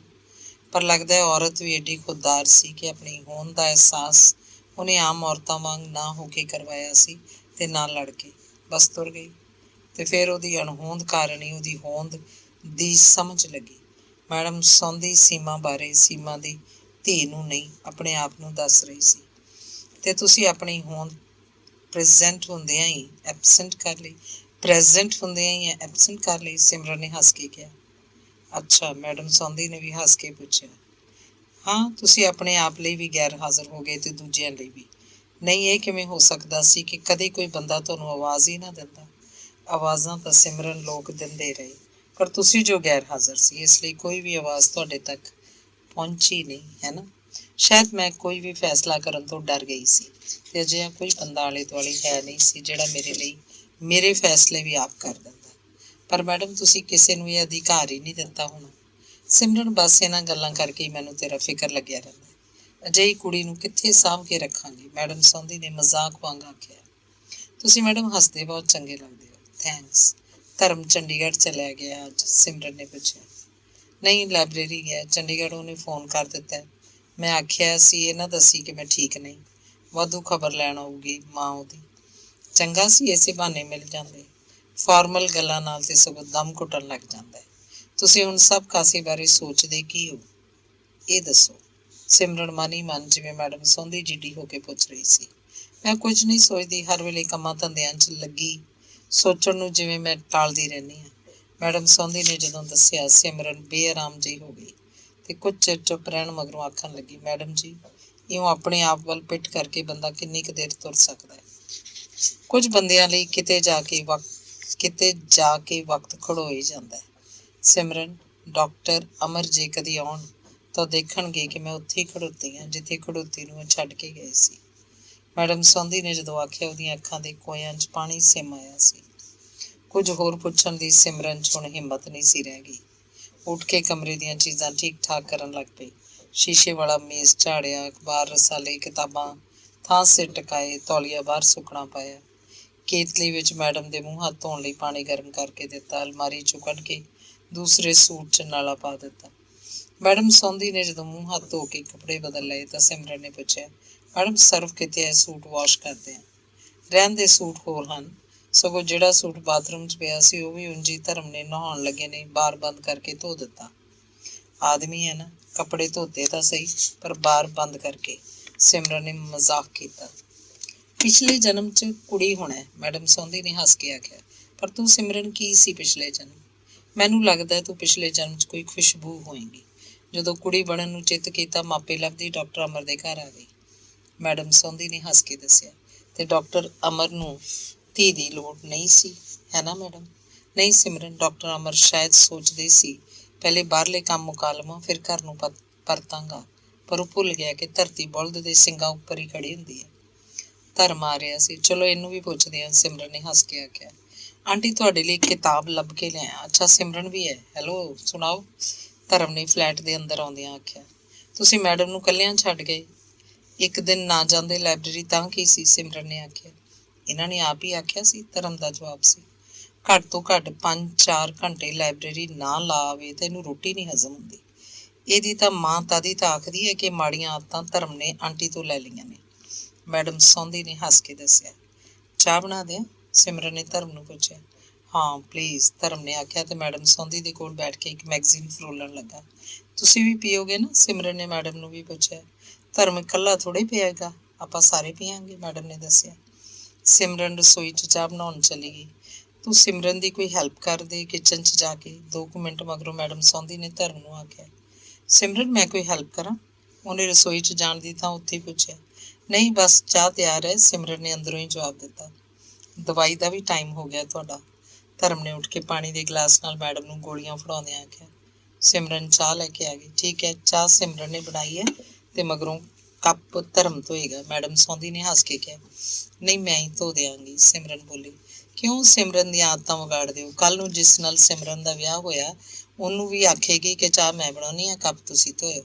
ਧਰਮ ਨੇ ਜਿਵੇਂ ਮਜ਼ਾਕ ਕੀਤਾ। ਠੀਕ ਹੈ, ਜਾਂ ਉਹ ਆਪ ਕੱਪ ਧੋਏਗਾ ਜਾਂ ਫਿਰ ਨੌਕਰ ਰੱਖ ਕੇ ਦੇਏਗਾ, ਮੈਡਮ ਸੌਂਦੀ ਨੇ ਜਵਾਬ ਦਿੱਤਾ। ਨੌਕਰਾਂ ਦਾ ਜ਼ਮਾਨਾ ਬਹੁਤਾ ਚਿਰ ਨਹੀਂ ਰਹਿਣਾ। ਹਰ ਬੰਦੇ ਨੂੰ ਆਪਣਾ ਆਪ ਹੀ ਨੌਕਰ ਬਣਨਾ ਪੈਣਾ, ਧਰਮ ਨੇ ਦੱਸਿਆ। ਜਿੱਥੇ ਬੰਦਾ ਤੁਹਾਡੇ ਸੈਲਫ ਦਾ ਹੀ ਪਾਰਟ ਬਣ ਜਾਏ ਉੱਥੇ ਉਹਨੂੰ ਸਰਵ ਕਰਨਾ ਆਪਣੇ ਆਪ ਨੂੰ ਸਰਵ ਕਰਨ ਵਾਂਗ ਹੀ ਹੋ ਜਾਂਦਾ। ਪਹਿਲੀਆਂ ਔਰਤਾਂ, ਮੇਰਾ ਮਤਲਬ ਹੈ ਮੇਰੀ ਨਾਨੀ ਵੇਲੇ ਦੀਆਂ ਔਰਤਾਂ ਨੂੰ ਸ਼ਾਇਦ ਇਸੇ ਲਈ ਕੋਈ ਪ੍ਰੋਬਲਮ ਨਹੀਂ ਸੀ ਹੁੰਦੀ ਇਸ ਤਰ੍ਹਾਂ ਦੀ, ਸਿਮਰਨ ਬੋਲੀ। ਪਰ ਅੱਜ ਕੱਲ੍ਹ ਇਹ ਸੰਭਵ ਨਹੀਂ। ਅੱਜ ਕੱਲ੍ਹ ਤਾਂ ਹਰ ਇੱਕ ਦੀ ਈਗੋ ਇੰਨੀ ਹੈ ਕਿ ਉਸ ਲਈ ਸਵੈ ਤੋਂ ਇੰਪੋਰਟੈਂਟ ਕੁਝ ਹੈ ਹੀ ਨਹੀਂ, ਮੈਡਮ ਸੌਂਦੀ ਨੇ ਕਿਹਾ। ਤੁਸੀਂ ਸਾਰਾ ਦਿਨ ਫਿਲਾਸਫੀ ਵਿੱਚ ਹੀ ਨਾ ਗੱਲਾਂ ਕਰਿਆ ਕਰੋ। ਸਿਮਰਨ ਨਾਲ ਕਦੇ ਸਾੜੀਆਂ ਦੀਆਂ, ਸਿਨੇਮੇ ਦੀਆਂ, ਸਬਜ਼ੀਆਂ ਭਾਜੀਆਂ ਦੀਆਂ ਤੇ ਆਂਢੀਆਂ ਗੁਆਂਢੀਆਂ ਦੀਆਂ ਵੀ ਗੱਲਾਂ ਕਰ ਲਿਆ ਕਰੋ, ਧਰਮ ਨੇ ਹੱਸ ਕੇ ਮੈਡਮ ਸੌਂਦੀ ਨੂੰ ਆਖਿਆ। ਦੇਖ ਲੈ ਸਿਮਰਨ, ਧਰਮ ਔਰਤਾਂ ਨੂੰ ਸਿਰਫ ਇਹਨਾਂ ਗੱਲਾਂ ਜੋਗੀਆਂ ਹੀ ਸਮਝਦਾ ਹੈ। ਉਹ ਜ਼ਮਾਨੇ ਗਏ ਧਰਮ ਬੇਟਾ ਜੀ ਜਦੋਂ ਔਰਤਾਂ ਸਿਰਫ ਉਹਨਾਂ ਗੱਲਾਂ ਜੋਗੀਆਂ ਹੀ ਹੁੰਦੀਆਂ ਸੀ। ਹੁਣ ਜਦੋਂ ਔਰਤਾਂ ਤੇਰੇ ਵਾਂਗ ਪੁੱਤਰਾਂ ਤੇ ਸਿਮਰਨ ਵਰਗੀਆਂ ਧੀਆਂ ਨੂੰ ਪੈਦਾ ਕਰ ਸਕਦੀਆਂ ਨੇ ਤਾਂ ਉਹ ਕੀ ਨਹੀਂ ਕਰ ਸਕਦੀਆਂ। ਨਾਲੇ ਸਿਮਰਨ ਨੂੰ ਤੂੰ ਨਹੀਂ ਜਾਣਦਾ, ਮੈਡਮ ਸੌਂਦੀ ਆਖ ਰਹੀ ਸੀ। ਡਾਕਟਰ ਅਮਰ ਤੇ ਮੈਡਮ ਸੀਮਾ ਦੀ ਧੀ ਤੇ ਮੈਡਮ ਸੌਂਦੀ ਦੀ ਸਟੂਡੈਂਟ ਮਿਸ ਸਿਮਰਨ ਨੂੰ ਕੌਣ ਨਹੀਂ ਜਾਣਦਾ? ਧਰਮ ਨੇ ਜਦੋਂ ਆਖਿਆ ਸਿਮਰਨ ਹੈਰਾਨ ਹੋ ਕੇ ਉਸ ਵੱਲ ਝਾਕੀ। ਉਹਦਾ ਖਿਆਲ ਸੀ ਉਹਦੇ ਮਾਂ-ਬਾਪ ਬਾਰੇ ਕਿਸੇ ਨੂੰ ਕੁਝ ਵੀ ਪਤਾ ਨਹੀਂ। ਕੀ ਜਾਣਦਾ ਤੂੰ ਸਿਮਰਨ ਬਾਰੇ, ਦੱਸ, ਮੈਡਮ ਸੌਂਦੀ ਧਰਮ ਨੂੰ ਪੁੱਛ ਰਹੀ ਸੀ। ਸਿਮਰਨ ਇੱਕ ਰੈਵੋਲੂਸ਼ਨਰੀ ਪਿਓ ਤੇ ਇੱਕ ਆਰਟਿਸਟ ਮਾਂ ਦੀ ਧੀ ਹੈ ਤੇ ਮੈਡਮ ਸੌਂਦੀ ਨਾਲ ਰਿਸਰਚ ਕਰ ਰਹੀ ਹੈ। ਇੰਨਾ ਹੀ ਜਾਣ ਲੈਣਾ ਬਹੁਤ ਹੈ, ਧਰਮ ਬੋਲਿਆ। ਫਿਰ ਵੀ ਤੂੰ ਆਖ ਰਿਹਾ ਸੀ ਕਿ ਅਸੀਂ ਸਾੜੀਆਂ, ਸਿਨੇਮੇ, ਸਬਜ਼ੀਆਂ ਬਾਰੇ ਗੱਲਾਂ ਕਿਉਂ ਨਹੀਂ ਕਰ ਰਹੀਆਂ, ਮੈਡਮ ਨੇ ਪੁੱਛਿਆ। ਉਹ ਤਾਂ ਮੈਂ ਮਜ਼ਾਕ ਕਰਦਾ ਸੀ। ਹੁਣ ਔਰਤ ਵੀ ਤਾਂ ਰਹਿਣੀ ਚਾਹੀਦੀ ਹੈ। ਮਿਸਿਜ਼ ਇੰਦਰਾ ਗਾਂਧੀ ਨੂੰ ਹੁਣ ਤੁਸੀਂ ਔਰਤ ਥੋੜ੍ਹਾ ਹੀ ਆਖ ਸਕਦੇ ਹੋ, ਧਰਮ ਨੇ ਜਵਾਬ ਦਿੱਤਾ। ਹੋਰ ਕੀ ਉਹ ਪਹਿਲਵਾਨ ਹੈ, ਮੈਡਮ ਨੇ ਪੁੱਛਿਆ। ਕਿਸੇ ਪਹਿਲਵਾਨ ਤੋਂ ਘੱਟ ਵੀ ਨਹੀਂ। ਤੈਨੂੰ ਮਿਸਿਜ਼ ਗਾਂਧੀ ਚੰਗੀ ਨਹੀਂ ਲੱਗਦੀ? ਮੈਂ ਤਾਂ ਵਿਚਾਰੇ ਫਿਰੋਜ਼ ਗਾਂਧੀ ਬਾਰੇ ਸੋਚ ਰਿਹਾ ਸੀ। ਹਾਂ ਤੂੰ ਤਾਂ ਫਿਰੋਜ਼ ਗਾਂਧੀ ਬਾਰੇ ਹੀ ਸੋਚੇਂਗਾ, ਮੈਡਮ ਸੌਂਦੀ ਨੇ ਹੱਸ ਕੇ ਧਰਮ ਨੂੰ ਆਖਿਆ। ਚਲੋ ਛੱਡੋ, ਤੁਸੀਂ ਦੱਸੋ ਤੁਹਾਨੂੰ ਕਿਹੋ ਜਿਹੀਆਂ ਕੁੜੀਆਂ ਪਸੰਦ ਨੇ, ਸਿਮਰਨ ਨੇ ਪੁੱਛਿਆ। ਤੇਰੇ ਵਰਗੀਆਂ, ਧਰਮ ਕੋਲੋਂ ਆਖਿਆ ਗਿਆ। ਗੱਲਾਂ ਦਾ ਸਿਲਸਿਲਾ ਜਿਵੇਂ ਕੜਕ ਕਰਕੇ ਟੁੱਟ ਗਿਆ। ਸਿਮਰਨ ਸ਼ਰਮਾ ਗਈ। ਧਰਮ ਝੇਪ ਗਿਆ। ਮੈਡਮ ਸੌਂਦੀ ਦੋਵਾਂ ਵੱਲ ਝਾਕੀ ਤੇ ਫਿਰ ਬਾਰੀ ਤੋਂ ਬਾਹਰ ਦੇਖਣ ਲੱਗ ਪਈ। ਸਿਮਰਨ ਕੱਪ ਟਰੇ 'ਚ ਰੱਖ ਕੇ ਰਸੋਈ 'ਚ ਧੋਣ ਚਲੀ ਗਈ। ਧਰਮ ਗੋਲ ਮਾਰਕੀਟ ਤੋਂ ਆਪਣੇ ਪੈਨ ਠੀਕ ਕਰਵਾਉਣ ਚਲਾ ਗਿਆ। ਕੱਪ ਧੋ ਕੇ ਥਾਂ ਸਿਰ ਟਿਕਾ ਕੇ ਸਿਮਰਨ ਨੇ ਸਾਬਣ ਨਾਲ ਹੱਥ ਧੋਤੇ, ਤੌਲੀਏ ਨਾਲ ਪੂੰਝੇ, ਮੈਡਮ ਸੌਂਦੀ ਦੇ ਕਮਰੇ 'ਚ ਆ ਗਈ। ਮੈਂ ਹੁਣ ਚੱਲਦੀ ਹਾਂ, ਕੱਲ ਆਵਾਂਗੀ, ਸਿਮਰਨ ਨੇ ਨਾਲ ਲਿਆਂਦੀ ਕਿਤਾਬ ਚੁੱਕਦਿਆਂ ਆਖਿਆ। ਸਿਮਰਨ ਧਰਮ ਫਜ਼ੂਲ ਕਿਸਮ ਦਾ ਲੜਕਾ ਨਹੀਂ, ਉਹ ਤਾਂ ਉਂਝ ਹੀ ਆਖਿਆ ਗਿਆ। ਵੈਸੇ ਉਹ ਗਲਤੀ ਵੀ ਨਹੀਂ। ਤੇਰੇ ਵਰਗੀ ਲੜਕੀ ਕਿਹਨੂੰ ਚੰਗੀ ਨਹੀਂ ਲੱਗੇਗੀ? ਮੈਡਮ ਸੌਂਦੀ ਜਿਵੇਂ ਮਾਫੀ ਮੰਗ ਰਹੀ ਸੀ। ਮੈਨੂੰ ਪਤਾ ਹੈ ਮੈਡਮ, ਧਰਮ ਫਜ਼ੂਲ ਕਿਸਮ ਦਾ ਲੜਕਾ ਨਹੀਂ। ਅੱਛਾ ਮੈਂ ਹੁਣ ਚੱਲਦੀ ਹਾਂ, ਸਿਮਰਨ ਨੇ ਫਿਰ ਆਖਿਆ ਤੇ ਫਲੈਟ ਤੋਂ ਬਾਹਰ ਆ ਗਈ। ਘਰ ਨੂੰ ਆਉਂਦੀ ਉਹ ਸੋਚ ਰਹੀ ਸੀ, ਮੈਂ ਹਮੇਸ਼ਾ ਧਰਮ ਬਾਰੇ ਨਾ ਸੋਚਣ ਦੀ ਕੋਸ਼ਿਸ਼ ਕਰਦੀ ਰਹੀ ਹਾਂ ਤੇ ਅੱਜ ਉਹ ਧਰਮ ਬਾਰੇ ਹੀ ਸੋਚ ਰਹੀ ਸੀ।